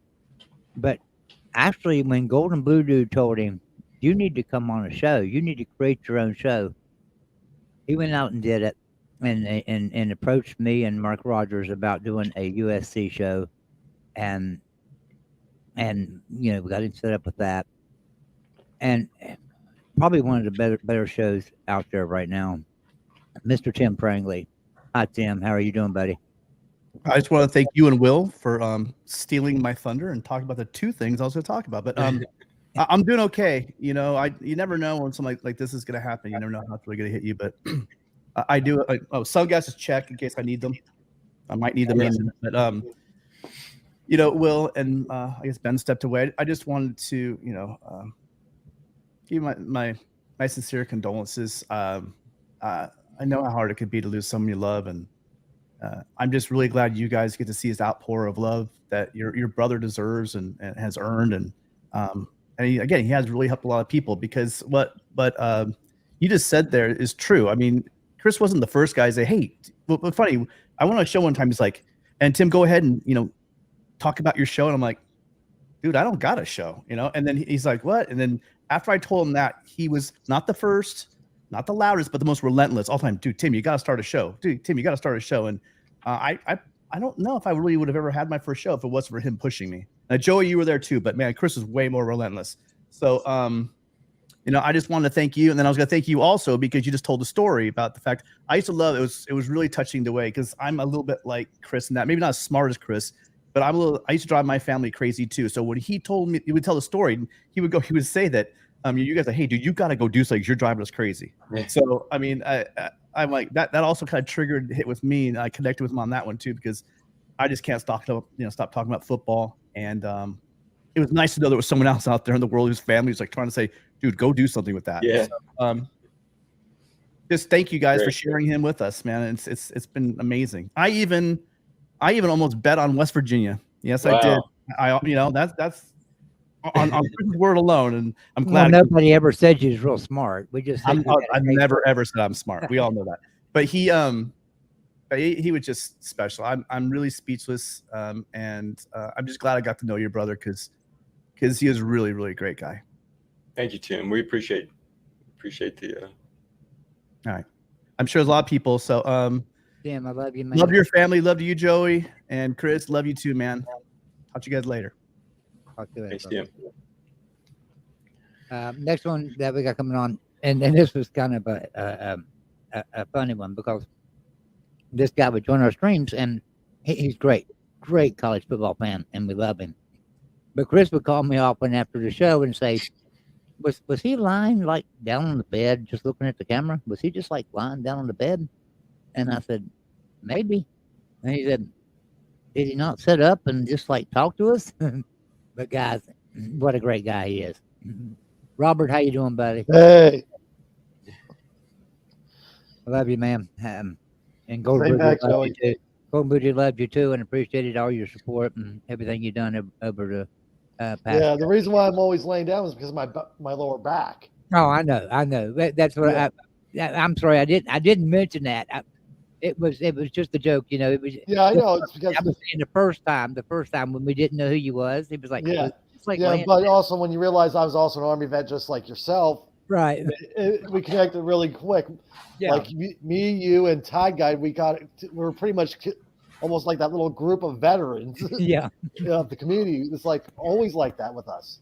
I remember the first time was Tide Guy, the last guy who was a USC fan when I was first there, and we're all having good conversation about the conference realignment, also the different with the TV contracts that were coming up and everything else. Right. Yeah, literally. Sometimes even Chris was like, "Where's he coming up with these ideas?" Not realizing I was researching other things. I'm a big researcher on things, especially with when it came down to ESPN and everything. I was like, I knew my stuff on that. But when I first met Chris on the live streams, I was like, this guy has a lot there. If you get a person that's almost close to a voice of reason that can balance it out and bring it to almost level, it was fantastic. Great conversations with me, Chris, and the other guys. Almost every time I came on, or my little co-host over here, my service talk. And Joey, you remember my little dog? Yeah. She would pop in. Thank God this time she's asleep on the couch here. But it's great. It was always great with us all. Yeah, we always loved having you on the show. And, Yeah, definitely. You know, I always enjoyed it. You know that because I mean, you would sometimes be a guest host on the show that might be 2 hours long. You might be there the whole 2 hours. I was sometimes we would go almost 2 hours, like 2.5 hours sometimes, and I was still I'd be right there. I'd be listening and just picking up everything everybody's saying, and I'm like, okay, I can probably hop off on this and everything else. I was planning everything I was going to say ahead of time, and usually it seemed like the flow was really good with us. I don't know what would happen once the regular football season would have came back around, because I remember a few times when there was games, I was almost picking apart the defense. Yeah. Well, you know, Golden Voodoo loved you and stuff and everything, and this is his brothers Ben and Will, and I'm sure you know them by now, of course. Yeah. And stuff. But we appreciate you coming. We appreciate you coming on. I appreciate you hanging in the back room as long as you did. I mean, you know, because you were back there for a while and stuff. Oh, I would wait. I would wait a whole hour if I had to. Yeah. Because I just wanted to tell the both brothers, be strong for his kids. Yeah. Yeah. That's the number one thing I remember when I was serving. I was going to go over to Iraq. Before I got discharged and everything, I remember the last day, the one guy that didn't come back home, him hugging his daughter before he left. And understand me, guys, you too. Just be strong for those girls as much as possible. If you can promise me that, man, guys, just be strong for them, because I know this funeral is going to be hard for them. Yeah. It's going to be tough tomorrow. Oh, yeah. I understand. I've been to a few funerals myself, and it is never good. But I would say, because there's children involved in this, very young, like I've heard from Chris through a lot of his videos, just be strong for those girls. I just don't want to. I don't want to hear it that these girls were very sad. I want them to be happy. Absolutely. And celebrate their father's life, not thinking of his passing. Yeah. Robert, we love you, man. Thank you for your support. Thanks. Yeah, for thanks, coming in. Joey. Thank you, Robert. Yeah, thanks. And Joey. You have a great night. All yeah, right. we both have to be strong for this, just in case if they decide that they want to go live again, and they needed the support after the funeral. Right. Right. We have to be strong for them too. Yeah. As a community, we have to be strong with them for them. Always. Always. Mm-hmm. Thank you, Robert. Yep. Thanks. Thanks. The next one we'll bring in is probably one of the newest members. Well, he's not really new to the community, but new to what Chris and I often refer to as our network, right? So like we had this network. We had this network of people that would come in and make videos and that I would work with and stuff. and this is one of the newest channels that I took on, and I love him. I mean, he's just a brother to me. Just love him like a brother. Mr. Matthew, AM Matthew, Elam Dogs. What's going on, Matthew? Yeah, I just wanted to give my condolences and prayers to the Golden Blue Dude Chris family.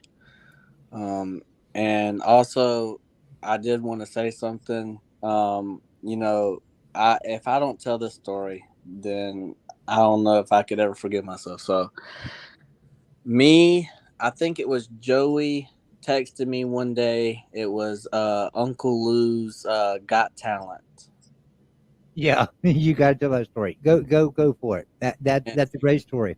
And Joey texted me, "Hey, we have this idea about for the talent show or whatnot, and they asked me to be a part of it, and it was all funny and stuff, and that was one of my memories of Golden Blue Dude. I felt honored to be a part of that little clip, the little show thing that they put on, and it was excellent. We laughed about it, and I don't know, I remembered that, and I said, if I don't come on here and tell that, then I'm gonna be disliking myself if I don't say that story. But Yeah. So basically about that, and because you didn't even really know the whole backstory of that, Matthew, and I don't know if Ben, did you know? Did Golden Blue Dude ever tell you about our entry into the Uncle Lou talent show? I don't believe so. No. So last year, Uncle Lou does this talent show, and it's just something we do in the off season just to pass the time, just to have some fun. So Uncle Lou does this talent show, and I decided that I would be. We had a troll, and now mind you, when I say troll, he's a great supporter. His name's Tar Heel, and Tar Heel comes in our chat quite often, and just rebukes everything that's ever said. Anything on a video, he don't have nothing positive to say about it. He's always there to be the negative. And he's a great person and stuff. Don't get me wrong. Just he was always there to troll us. And so I decided I was going to come up with a character named Tar Heel, and my wife was going to be Ethel, and Ethel was going to have a crush on Golden Blue Dude, and I was going to be pissed about it. And so we came up with this skit. Now this skit went on for like 4 weeks, and it was like a mini movie. We had the best time doing that. Me and Chris did. We made this, and if anybody, just go back and look at Uncle Lou talent show from last year, and you have to watch it from the beginning, because we done this over a 3 or 4 week span. So it's like a little mini series of me and Golden Blue Dude, and Matthew played a part in the final series, the final episode of that, and it was just amazing. I mean, we had a great time doing it, and probably should have won the talent show. And Chris would text me if we were talking about this right now, and Chris was here with us. I would have had a text message that said we should have won that talent show too. We should have won that talent show. I mean, I would have had them text messages coming in. And it was just great. It was just great fun, just having a good time in the off season. So, yeah, anybody just go back and watch those. Just search for Uncle Lou's talent show from 2022. Gosh, it was such a fun time, and Chris had a great time doing it. I mean, we did, and the thing about it was, what a lot of people don't understand about how we did that.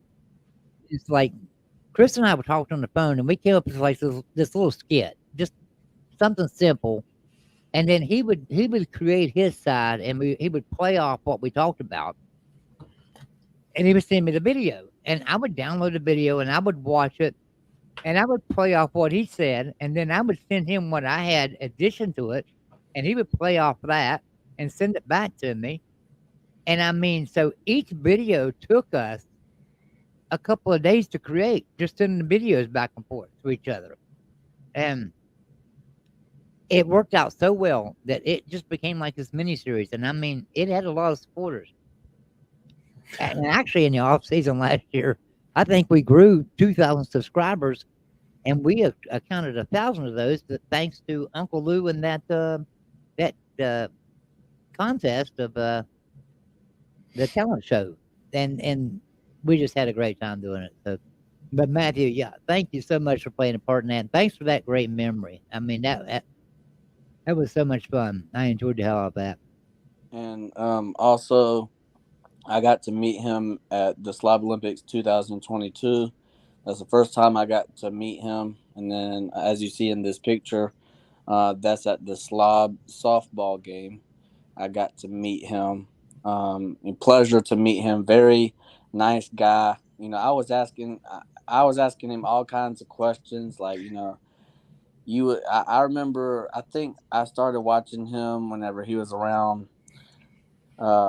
maybe 4,000 subscribers or something, and he was, you know, he was going towards 10,000, 12,000. I asked him at the softball game. I said, how do you do that, man? And he was showing me like how he edits the videos, and we sat, you know, under like it's like an awning type thing, and we sat and talked for 30, 45 minutes, and then, but it was just a great time. Really nice guy, and I'm so glad I got to meet him. I wish I could have talked to him a little bit more outside of YouTube, but I love going on his shows and in the chat sometimes, and I really appreciate him. And you know, prayers and condolences to y'all.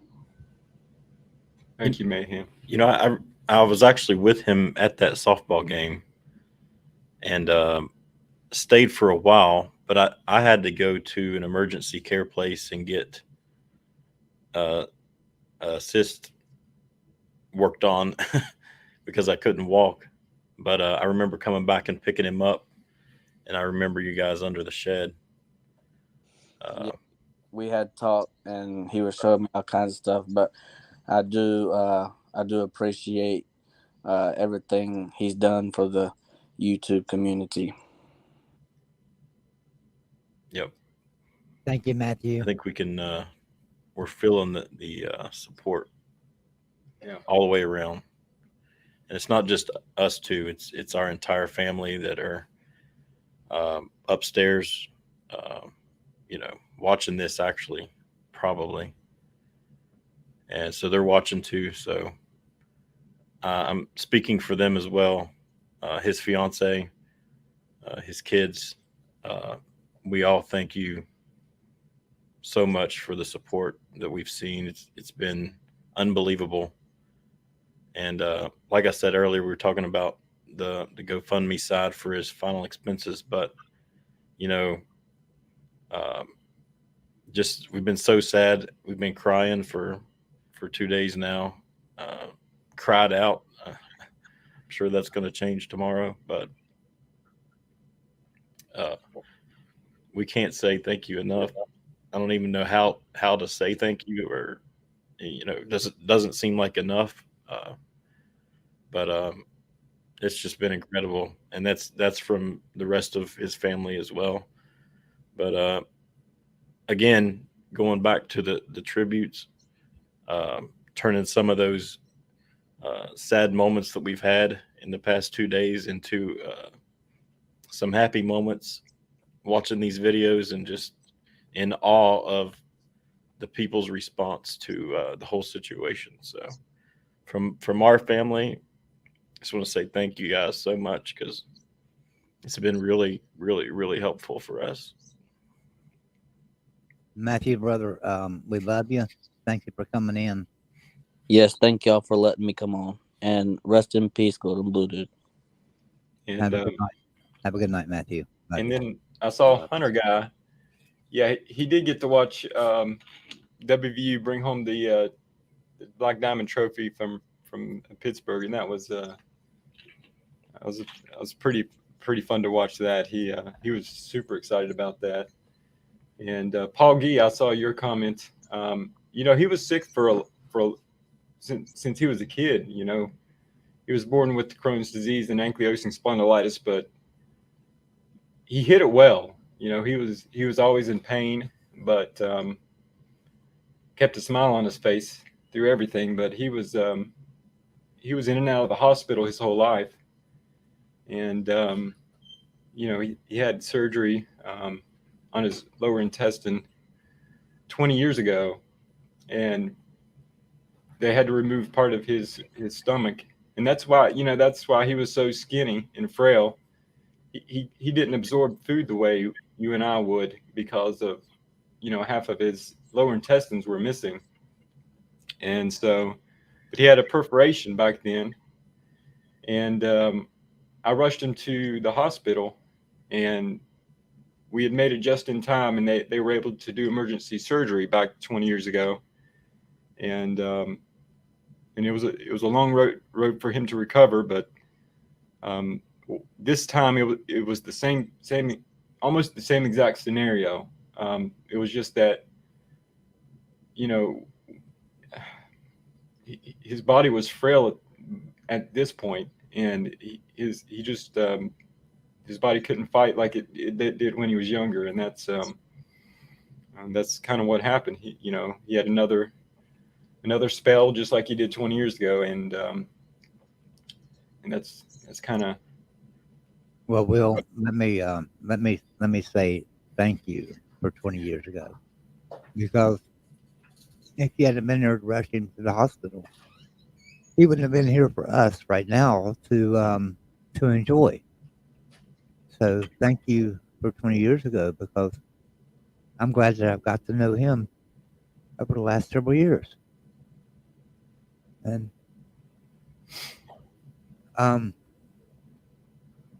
we have quite a few more in the back room, and another one that I want to bring in right now is somebody that.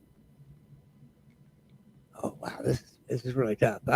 So this man here means a lot to me as well, just like Golden Blue Dude. When this man first started in YouTube, I got a phone call from Chris. Chris is actually the one that found him, and said, "Check this guy out." And I went over and checked him out. He said, "Get a hold of him. You've got to get it. You got to get a hold of him, Joey. He's a West Virginia guy. We got to help him. We got to help him to grow." And I did. I reached out to him, and this man has just done amazing job on his channel, and I love him. I love him so much. And that's Coos Walker. Hi, Coos. Hey, Joey. What's up? Doing all right, brother. Yeah.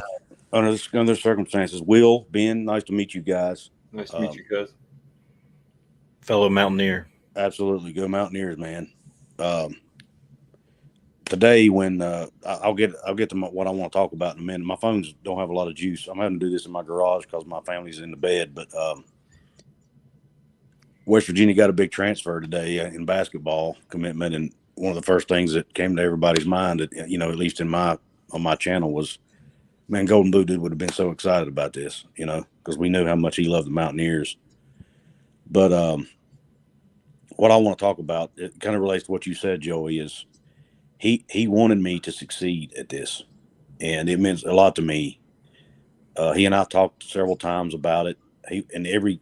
Every so often, if he hadn't heard from me, because I'm not great at staying in touch with people. I let my busy life get in the way of that a lot. But he would always, if he hadn't heard from me in a couple of weeks, he would message me, and I'd hear from him. He'd be like, "Hey man, how you doing? How's your channel doing?" He wanted me to succeed. Even though we looked at each other as friendly competitors, he still wanted me to do well. And that meant a lot to me, because not everybody's like that in this YouTube and podcasting world. You could tell I could tell he genuinely wanted me to do well. And the last message I got from him, he and I had this. We shared an opinion about West Virginia and how we think they need to change the football team, and how they need to change their entrance when they come out on the field. Because we see Enter Sandman, and we see Pitt come out to Thunderstruck and all this other stuff, and we're like, man, West Virginia needs to up their game. And he was always texting me these ideas he would have for what song they need to use for the entrance. Yeah. And he sent me a message March 25th. I read it actually on my channel today. He wanted them to use Zombie by not the Cranberries, but the Bad Wolves, the most recent version, the rock version, the heavy metal version of Zombie. And of course, I told him I didn't quite agree with it, but he was giving me he went through this whole spiel of why they should use it. They should show zombies on the screen as they come out. I mean, he had the whole thing planned out in his mind about how they should do it. And I mean, his mind, man, he could go places that nobody else could go. I mean, it was just amazing at the ideas he could come up with. And I was always in all of that, because I'm like, man, I just can't. My mind just won't stretch that far, dude. It's crazy the ideas you come up with. But he was so passionate about it. Like everything he did, he was passionate. He was passionate about his channel. He was passionate about his family. You could tell that, He was passionate about being kind. Like on his channel, like Talkers Pit earlier, I heard him. What's that? I didn't say anything. Oh, it must have been an echo. Sorry about that. But he was just so passionate. And, like Talkers Pit was mentioning earlier, he was nice to everybody. Even if you come in his channel talking crap to him, he would be nice to you. He was impossible not to like, and he just really, he touched people, man. And I don't really know how else to say it, but he just touched people in a very positive way through YouTube. And it's unreal how that is possible. But with him, it was, because he was so genuine, so kind. And he just had that aura about him, the energy about him that made you want to be around him. And I hate that I never crossed paths with him. He and I were both at the Backyard Brawl, but I got there so late I wasn't able to see him. And we were sitting, in different sections and everything. But now, if I had it to do over, I would have. Obviously, hindsight's 20/20. I would have waited and made sure I got to see him that day at night. I don't know why I was thinking that me and you and him stood outside of the stadium there and talked for a little bit. No, you were. I was coming in later than you guys, and so y'all had to go in because I met up with you later, and we went. Yeah, we met up right before the game. Yeah, I was wanting to do that. Was my plan was to do that, and I got there too late to do it. But I wish I'd have waited around afterward. But and Ben was at the game too. Yep. Oh, were you? Oh yeah. Yeah. But anyway, but yeah, he's been really integral in me. I'm getting really close to 5,000 subscribers on my own channel, and he's been really an integral part of that. He brought me on early on in my process and introduced me to people. And first time I called in, and then of course later on he brought me on as a guest, and multiple times actually. And I owe him a lot for where I'm at on my own channel, and of course Joey as well. But Chris was just a real big help to me, and I'll always be grateful for that. Well, I can tell you right now, Chris loves you, but on my behalf, I love you. You're a mountaineer. Once a mountaineer, always a mountaineer. You're a true mountaineer. You've got a great channel, and a shameless shout out here. I'm going to do it because anybody in this chat that's not a member of Coozer's Corner needs to get over there and sub him up. And somebody put a link to his channel, please, in the chat, because Golden Blue Dude loved this man. I mean, very much so. That he wanted you to succeed, Coos, so much. And we talked quite often about, well, where's Coos at? Where's Coos at? We got to bring Coos along, and we did. I mean, we talked about that quite often, and yeah, he just loves you, and you've got to keep going. You've got to keep going, and you've got me. You've got my support 100%. Anything you ever need, and you had his as well. Yeah, it means a lot, Joey, and it was an honor that I was able to get to know him through this journey of YouTube, and I never dreamed it would take me to where it's taken me as far as the amount of people I've been able to meet and friends I've made. I mean, I talked to you and Paul and all the different Chris, all the people I had met through this YouTube thing. I talked to more than my friends and my my personal friends, and even more than some of my family members. It's crazy how this thing grows, and how tight knit of a family and community we become. And we grieve for each other, we feel for each other, we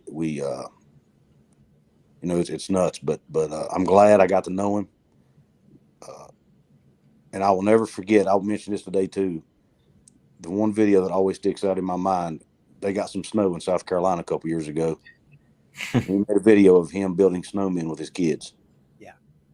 And he put it like he sped it up, made it fast, and it was really cool how he put music behind it. I mean, and I hope and pray that video stays on the internet where his kids can see it. And when they're older, they'll be able to appreciate, that day. I only know of 3 people that could ever take that video down, and 3 of us are sitting here, and I don't know of any of us that would ever take something like that down. I'm sure you won't. But and hopefully YouTube never goes under or out of business or whatever. But that would be a great time capsule for those kids. That's one point that we've been talking about a lot over the last 2 days, is that not only did Chris have this outlet to be able to just let his college sports feelings go into his videos, but now we actually have a way to go back and watch exactly what he's been doing and his emotions that he's been having for every day for the past 3 years. Mm. And it's such a good resource for us now. We didn't know that we needed it, but now that we have it, we can go back and watch him and remember him. The days of I'm an old man, so the days of like having a video camera and you're video recording something, and then you got to keep up with the video and hope you don't lose it, and hope it don't get damaged. Those days are gone, and his memory will forever be right here on YouTube. And like I say, there's only 3 people that could get rid of those, and the 3 of us are sitting here, and I can guarantee you, I ain't getting rid of none of them. Absolutely. But that just because he he made a lot of videos sitting in line to pick his kids up from school, because he was bound and determined to get at least one video out every single day. Yeah. And now that I know what I know, it was all to feed his family, and that's admirable. And he loved his family, and that was pretty obvious in how he conducted himself. So when I it's something I've never told anyone, and I don't know that I'm going to share it. I'm going to go ahead and share it. And forgive me. Ben and Will, I step over the line by sharing it, but I'm going to share something. So when I first came on with Golden Blue Dude and stuff, and we were talking about where the channel could go and everything, I guess I'd been with him a couple of months, and I called him up and I said, "Listen, I need you to be honest with me. How much money do you need to make to get out of your job?" And he said, "To leave it." And I said, "Completely leave your job. How much money do you need to commit 100% of your time to this YouTube channel and just be done with your job? Just forget about your job. Just how much money do you need?" And he wouldn't tell me at first. He told me, "Well, I don't need a lot." And I'm sitting there thinking, okay, well, what's a lot? Some people a lot is 4,000. Some people a lot's 1,000. Some people a lot's 500, right? So I'm sitting here thinking, okay, what's a lot? So I give it a couple of weeks, and we worked together and grew some more trust. And I asked him again, how much money did you need to get out of this channel? And once again, he didn't tell me. Well, eventually, a few months later, he told me. I think we had been together like 4 months. And he said, "I don't make much money." He said, I work at a convenience store. I don't make much money at all. And I'm not going to repeat what he made. But he said, I don't need but this much money. And believe me, it was not a lot of money. And I told him, I said, you'll be out of that by December. You'll be able to call in well in December. And he kind of like perked up and got excited. He said, are you serious? And I said, yeah. And he hadn't made a dime at this point, not a single dime on YouTube that he made. And he said, I don't believe you. I said, you'll be able to call in well by December, I promise you. And in October, he was able to quit. He was able to call in well to his job. He replaced his income at his job. And, that made me feel really, really good. Number one, that I was right, but number two, that I was right on betting on him, right? Because I could have put all the stakes on anybody and said, hey, you can do this, right? But could they have done it like Golden Voodoo did it? No. Golden Voodoo had a special thing about him to where I knew his work ethic. I knew he could do it. And he just took a little bit of pushing to get him there, and a little bit of incentive. And that incentive of being able to replace his income, to be home full time with his family and make videos, encouraged him to do that. And he did that. And Will and Ben, did he ever tell you guys that story about me going through that with him? I think bits and pieces, maybe not that full story, but of course, letting us know when he quit his job and when he was able to go full-time content creation. Yeah, I interviewed him, just a few months back. I started a YouTube channel, not necessarily for college sports or anything, but I did a whole interview with him, and he kind of, explained that story. Yeah. Man, we talked, and it was just the idea that it wasn't nothing magical that Joey Foster did, right? I'm not saying that to make Joey Foster that he done something. It wasn't nothing I did. It was Golden Voodoo, right? He did it. He had it all inside of him, and I could see that he had it all inside of him to do that. And it just took me telling him, December you're going to be out of that job. And he started working towards that goal, and he got out of it in October. It wasn't nothing Joey Foster did, guys. That's what everybody don't understand. I don't know how to explain it any better than that. I love Chris, but there was nothing magical about this channel that Joey Foster did. This channel was Chris. Bottom line. Yeah. Well, listen, I'm gonna jump off here. My phone's about to die, and I want to let other people call in. But Ben, Will, you're in my thoughts and my prayers, man. I prayed for you guys multiple times already. I'll continue to do that, as well as the rest of your family. Thank you for sharing your brother with us and the impact he's made on all of our lives. And God bless you guys. Thank you, cuz. Go Mountaineers. Go Mountaineers too. Joey, we'll be hollering at you, brother. All right, brother. Love you. Love you too. Okay, we got a couple more in the background here, and I'm going to bring them two in. I'm going to bring one of them in at a time, of course. The first one has been a great supporter of Golden Voodoo for quite a while. Comes on quite a few shows, and always very respectful. We love him.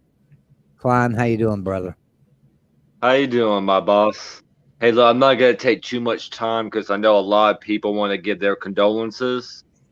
First of all, condolences to you both. I know how hard it is to lose a brother and due to a disease. I lost mine before I graduated high school, so I feel you. Also, to his children, I know this is it's hurting y'all a lot more than probably anybody else. Just as someone who didn't have a father growing up, you had the best father figure you can possibly ever have in Golden Blue Dude. Yeah. Condolences to them.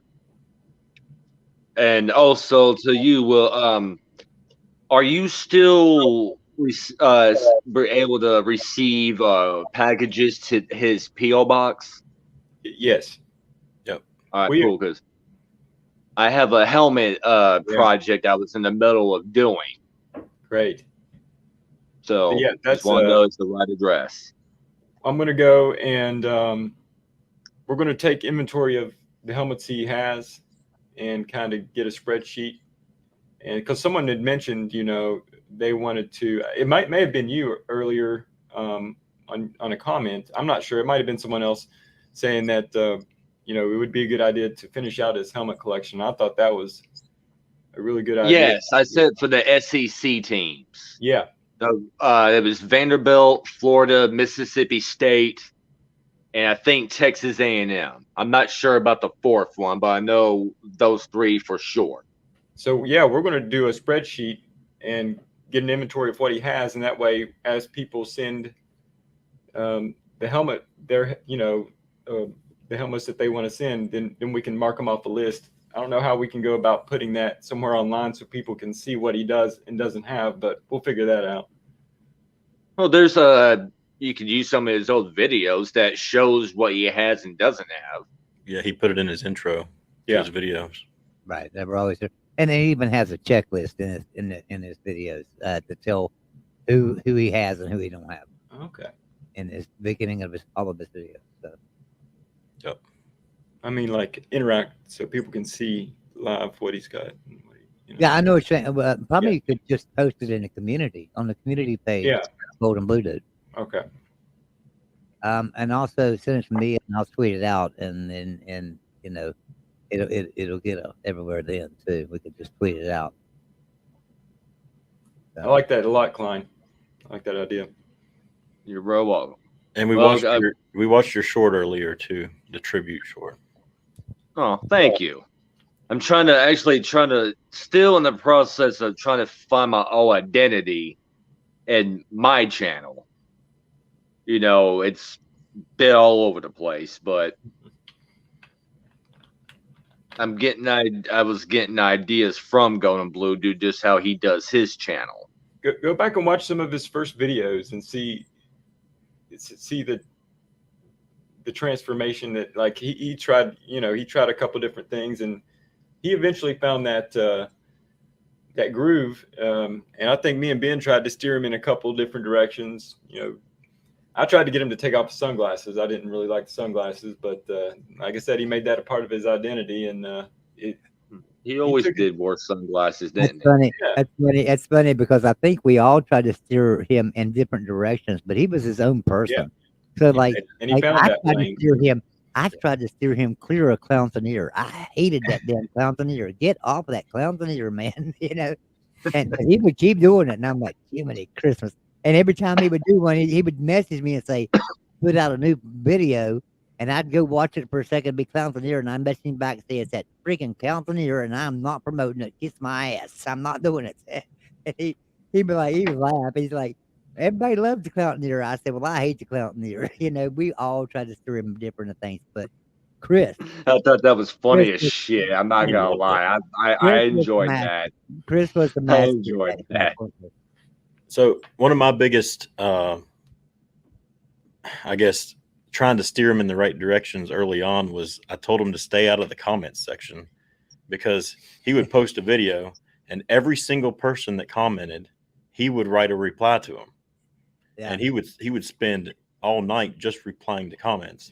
Now, maybe that was bad advice. Probably was. Maybe that helps bring more people back to the channel again, but he loved responding to comments in his own videos.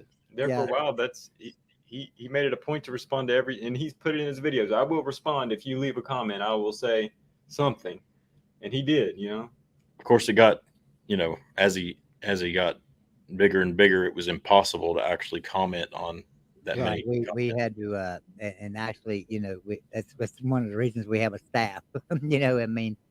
Golden Blue Dude is big. I mean, we have a staff of people, and one. I have an employee that actually his job was to go and read every comment, let us know if there was anything that absolutely needed to be replied to, leave a check mark in the heart, and also, come back to us and let us know the overall status of the chat. Now, mind you, Chris would still go through and read a lot of those chats. Don't mean he responded to all of them. He would go through and read them, so he would know the idea of his next video. Right, that's where he got his video ideas from. So don't take anything away from that. But at the same time, it just got so big that yeah, it just had to be an employee that would go through and help to cipher the chat and keep out the trolls. Right, you always have your bots that wanna put in there, hey, you want a prize, and so. But he liked the troll, the actual people trolls. He The loved people trolls, right. interacting with them, Oh, and yeah. that came about over time, because at first I remember him coming over here and just saying, "Man, I don't know what these people, should I ban these people or those people?" And eventually he realized that any type of interaction on his channel was positive interaction, no matter what they were saying. And then he made it a point to respond to the trolls, the people that were clowning on him or saying this and that. And he got to the point where he enjoyed doing that, and that's, I think, when his channel started really taking off a little bit. It goes back to the story I told a while ago about Tar Heel, right? I mean, Tar Heel wasn't necessarily a troll, but he would always have something negative to say. And we made a great video series out of it. And Klein, I love you, man. Love you too, boss. Please. And I was gonna say my goodbyes. Sorry. That was hurting too. I appreciate it, brother. Love you, No Klein. problem, man. Love you too, boss. Thank you, Klein. We're walking, boss. Take care, brother. You too, my man. All right. Like I said, just a couple more in the back. We next one we've got coming up is also a great supporter of the channel. A great. This group of people, that is two of them, and they. One of them he's a great supporter of this channel, a great supporter of Mark Rogers, but he's also just a great friend. I mean, great friend of mine, great friend of Chris's, a part of the network, the network that we have, and that's Exploring with Ben and Sam. How you doing, Ben? Well, Hey, Ben. hey, well, another Ben in here, Gotta represent the Bens in the world. Yeah, you texted me, Joey, yesterday, and first and foremost, of course, to the family, for you, Will, and Ben, and the whole family in general is, our thoughts are out there, because that caught me off guard. I actually thought Joey was like, hey, retweet this for me. And I looked at the tweet and I was like, are you kidding me? At first, until I really looked at it, I was like, whoa, okay, that's weird. And, sorry. I was doing some other phone stuff, so I had my thing off. Sunglasses on, but I hate Pepsi. I absolutely can't stand Pepsi, so that is a no-go. No-go. We're drinking Dr. Pepper, but we put it in. Okay. I can see that. Yeah. The Pepsi. I always gave Chris shit about that. I was like, Pepsi, come on, man. Pepsi. I'm not going to hide mine.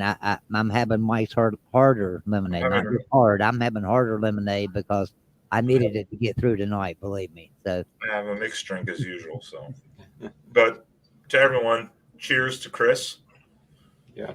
Because definitely. Gold Blue Dude was part of the family community, which I think, as we're looking at, we've seen over the last little over 24 hours, the GoFundMe, which is, I think, a great contribution, as we've seen from other people, but the college football communities come together, regardless of what fan base you're from, where you're from in the country, is that we can come together, regardless of our little squabbles and arguments about this or that, and support each other. And I think that's Ben, one of let the me biggest stop you there. messages. Let me stop you there for a second, Ben, because I'm not sure if Ben and Will are aware of this or not, but this is the honest to goodness truth. I tweeted out about the GoFundMe page, right? And tweeted out about Golden Blue Dude's death. And sure, it's gone crazy, and everybody knows now. But this man right here, Ben has single-handedly probably retweeted this thing and pushed this GoFundMe page everywhere. I don't know if anybody's even paid any attention on Mark Rogers, not just on Mark Rogers' main channel. Mark Rogers has 27 channels, and he's pushing it, this GoFundMe page. He's pushed it here tonight in this whole chat like crazy. He's pushed it everywhere he's been, and I guarantee you, Ben, without a doubt, you have probably single-handedly raised $10,000 of this money. Well, I know. Well, no. I know. I don't No. doubt it. There have been. I've looked through the page. Even some really amazing contributors from outside the community. Even there was a Baptist church. Sure. A lot of money. And Shout out to Otherwood amazing Baptist support. Church, West Virginia. Yeah, amazing support. But then you see everyone. We pushed like, hey, give $1, give $5. What if you can give something? Anything helps. And it has blown up. I mean, from yesterday when I first saw from Joey to literally 8 hours later, I was like, okay, this is going somewhere. But that's the community coming together, regardless of the team. Because I'm an Oregon fan. That's almost as far as from West Virginia as you can get. And I never got to meet Chris, unfortunately. Me and Joey and Chris tried to set up a little hangout last year, but you guys had the backyard brawl going on, and it just never came to fruition. And that's kind of a regret that I never actually got to meet Chris.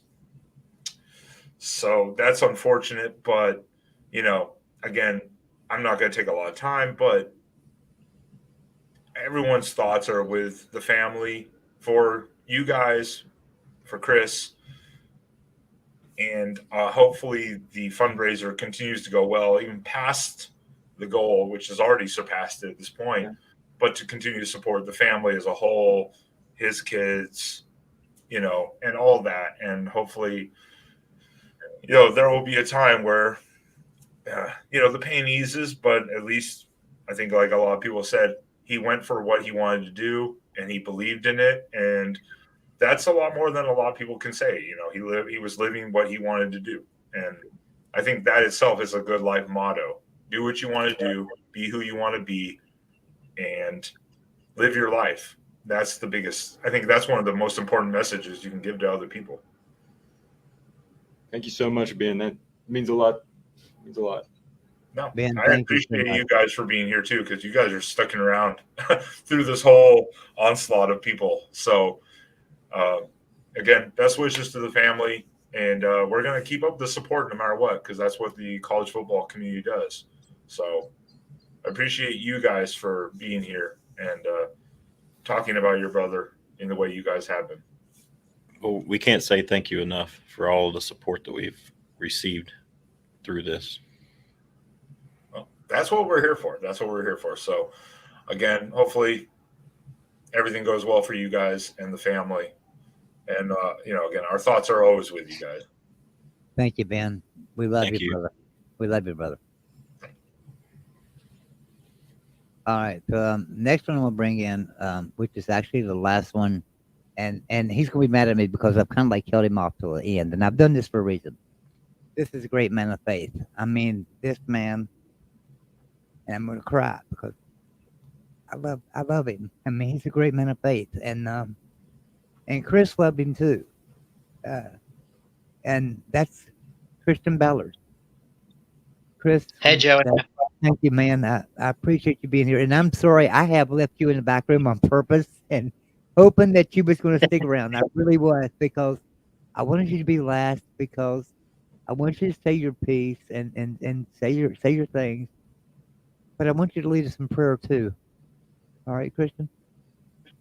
Yeah, absolutely, man. I kind of I did go to church tonight. I did.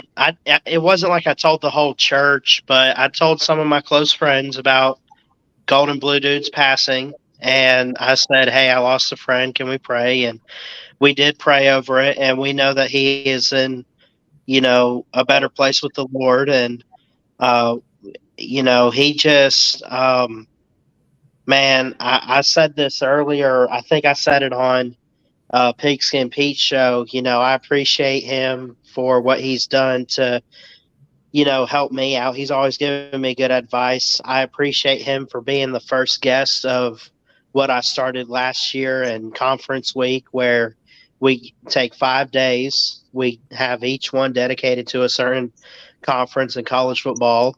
And he was the first guest of that.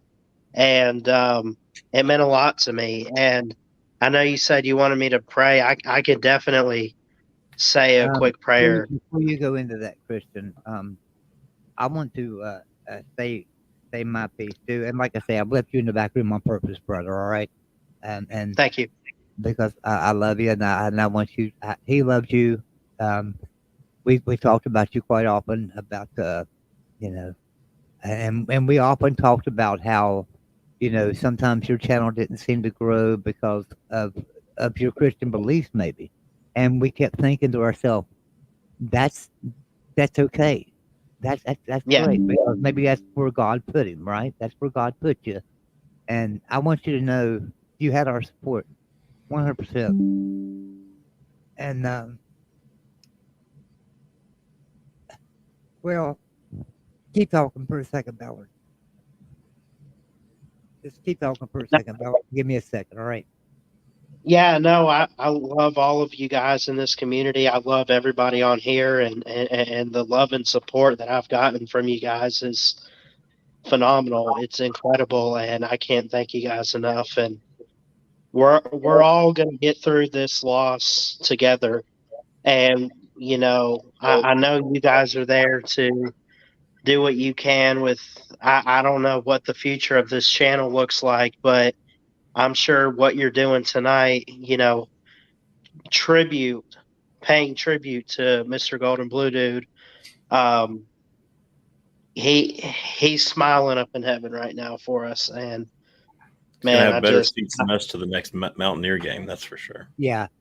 Well, What's that? somebody tonight. I said he's going to have better seats than we are at the next Mountaineer game. That's for sure. Somebody tonight. I don't remember which chat room I was in earlier today. I mean, I've been all over the place, just and being guests on shows and just talking about Golden Blue Dude or whatever everywhere. And I'm just like, or just being in the chat, and I'm just like, somebody said something earlier to me tonight was, well, you and Coos had great seats, but Golden Blue Dude was in the nosebleed sections at the backyard brawl, Joey. How do you feel about that? Because you had 50-yard line seats, you were right there on the goal, and you put Golden Blue Dude up in the nosebleeds. How you feel about that now? And I was like, I don't feel a bit bad because now he's right there on the field with them players, and he can tell them, whisper in their ears where to go and what to do. And I don't have that luxury, so I'm still sitting on the 50-yard line, and he's 3 steps ahead of me. I mean, and always has been. Yeah, Christian, I just wanted to say I wanted to give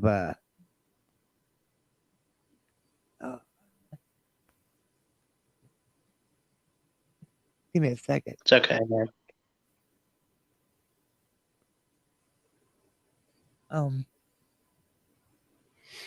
To Amanda, to the kids, to the brothers and the family, to his mom and dad.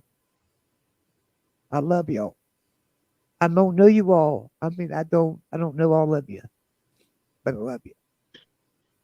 Chris talked about you guys often, all the time. I've met Amanda. I've met Ben.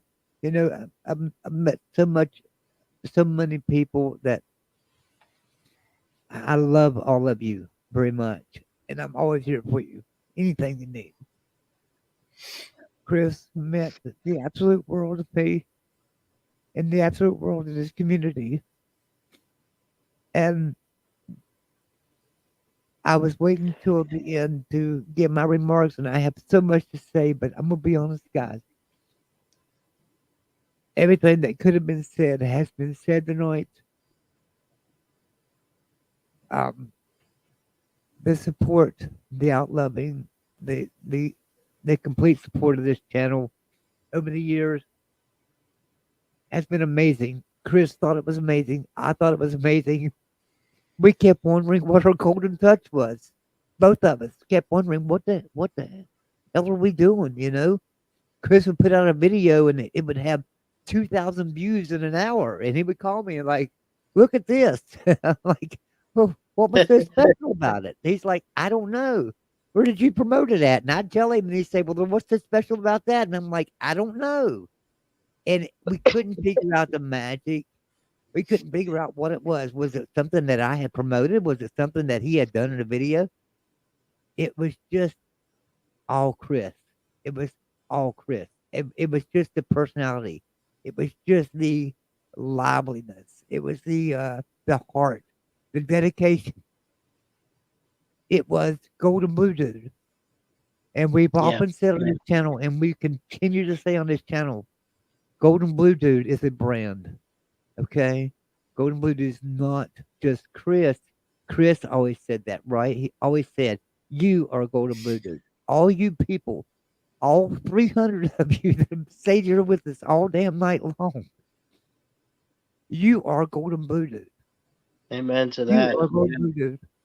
And we love you. And thank you so much for the years of support. And I don't know what the direction that the channel is right now. I mean, that's up to this family and things, you know, and of course I will work with them any way we can whatever we need to do. But bottom line, we love you because you are Golden Blue Dude. Bottom line, every single one of you. Chris was the face of Golden Blue Dude, and that's what his message always was to everybody. Do you remember that? That we made that video, everybody sending a video clip of saying, "I am Golden Blue Dude." Do you remember that, Christian? You remember that video? Yeah. And people sending clips and saying, "I am Golden Blue Dude. I am Golden Blue Dude." And he mashed it all together because that's truly what he meant. It's truly what he believed, that we are Golden Blue Dude, not him, not me, not his brothers, not anybody. Golden Blue Dude is you guys. It's everybody. It's a family. Christian, you are Golden Blue Dude, right? Yes, sir. Ben and Will are Golden Blue Dude. I am Golden Blue Dude. Nightbot, who's a damn troll in our chat, is Golden Blue Dude, right? We are all Golden Blue Dude. Mountaineer Led with Kenny, Jonathan Easel, SEC Dog. I mean, Sir UGA, everybody. It's Golden Blue Dude. That's what Chris would want y'all to know. That you are Golden Blue Dude. And I love all of you. Chris loved all of you. And so that's my part in this show. That's all I wanted to say in this show. And I'm going to let because before I have a closing prayer from you, Christian, I want to let Will and Ben, you know, speak whatever they'd like to say to everybody. And I listen, I thank everybody for being here tonight. All right. I appreciate everybody being here tonight. Will, Ben. Can I go first? Yeah. I'm going to do nothing over there. So, okay. So, I didn't want to just freehand this because I'm not sure if I could come up with words. So I wrote it in my phone. I don't even think that I can read it, to be honest. But I'm going to try. Just bear with me if you don't care. Chris was a great father, the best brother,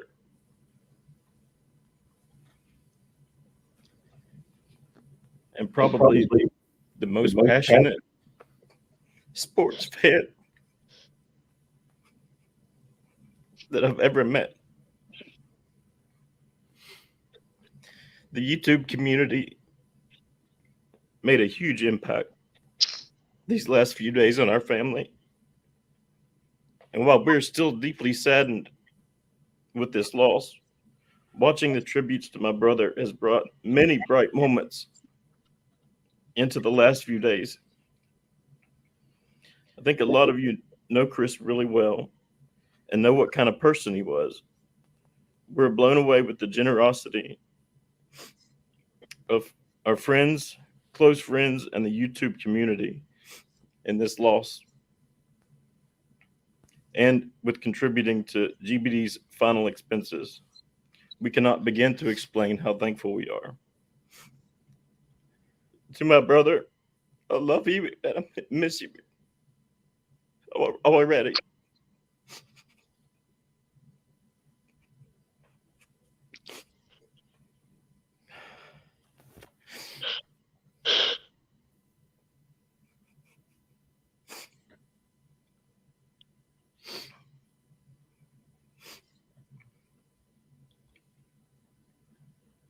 That was hard. But thank you, It guys. was beautiful, though. It was beautiful. Love you, man. Thank you, man. And I'm gonna do my thing. And Joey, if you don't mind, while we're setting up here, it'll just take us a minute. I need you to mute the audio we're at now, because we're going to go to the phone. Okay. Can you hear me? Yeah, I can hear you. I can Okay. hear you. So mute. Okay, you're muted. The audio is muted.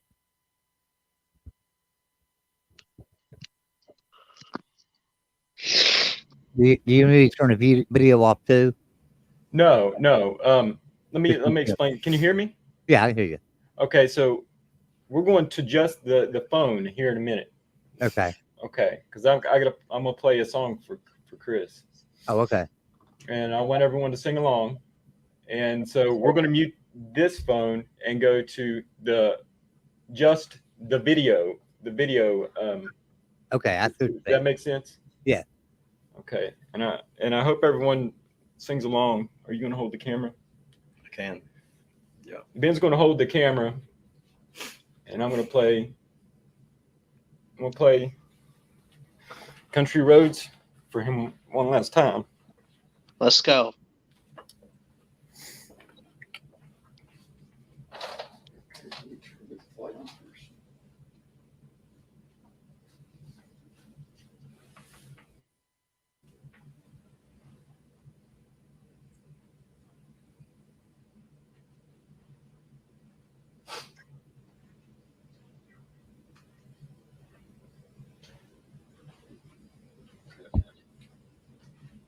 Let's get this off here.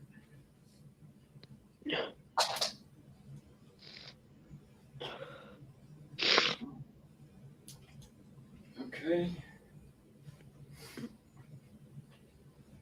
All right. Let's get this audio. Can you guys hear us? Yes. Go ahead and mute. Yeah, I've got the other one. I've got the other one muted. Okay. And I'm gonna put that on full screen for you guys. Okay. Okay. It's just All right. Can you hear us now? Yes, and you're on solo layout. All right. So the audio may not be great, and I don't know if I can play the whole song, but we're going to go for it.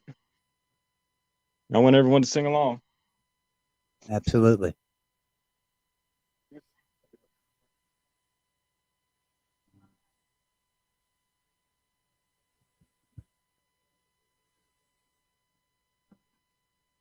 I can't hear anything.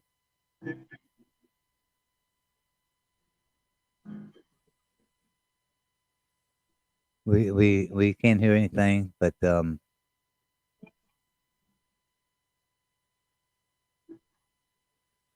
Christian, can you hear it?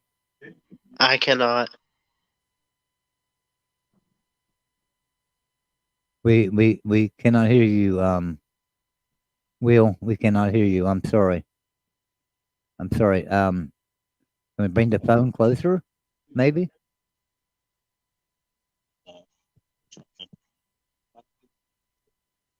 There's no sound. Can you hear us? Yeah, now I can hear you. Now I can hear you. All right. Well, you can't hear the piano though. Yeah, we heard that. I heard that chord. Oh, you heard that? Yes. Okay, just keep it here then. All right, I'm going to do it one more time. We're just doing the ending to Country Roads. Y'all sing along. All right, here we go. Country roads, take me home to the place I belong.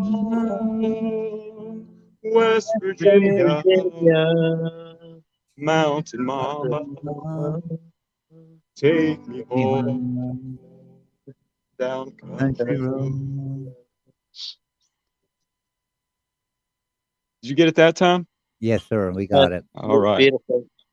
Thank you Beautiful. so much. Thank you so much, And I man. think me and Ben are going to sign out here. I'm going to get a prayer from Christian, and we're going to all sign out. So, Okay. Christian, Okay. with all your heart, man, dig down deeper, Golden Blue dude. We love you. Give us a closing prayer, brother. Yes, sir. Absolutely. Lord, we thank you for this day. We thank you for Golden Blue Dude, and God, we miss him. And it's times like this where we need you, and we need you all the time, but especially in desperate times like this, God, where we're all broken and heartbroken at a loss like this. I mean, what do you even say, God, other than we know that you are good and we know that you are faithful. And Lord, I just pray you start with Joey, who was probably Chris's closest friend, as far as his YouTube channel goes. And Lord, we just pray that you bring comfort, you bring peace, you bring protection over our YouTube community. And Lord, just, as we go about our own lives, our personal lives, Lord, that you would just watch over us, keep us safe. And Lord, we lift up Chris's family to you, God. I don't know all the names, but you do, Father. And we just pray for peace. We pray for love and that you would bring joy again and just a hedge of protection over them, Lord Jesus. And God, we love you so much, and we are heartbroken at the loss of our friend, but we know that you are faithful and you're going to help us. We love you, Father. Amen.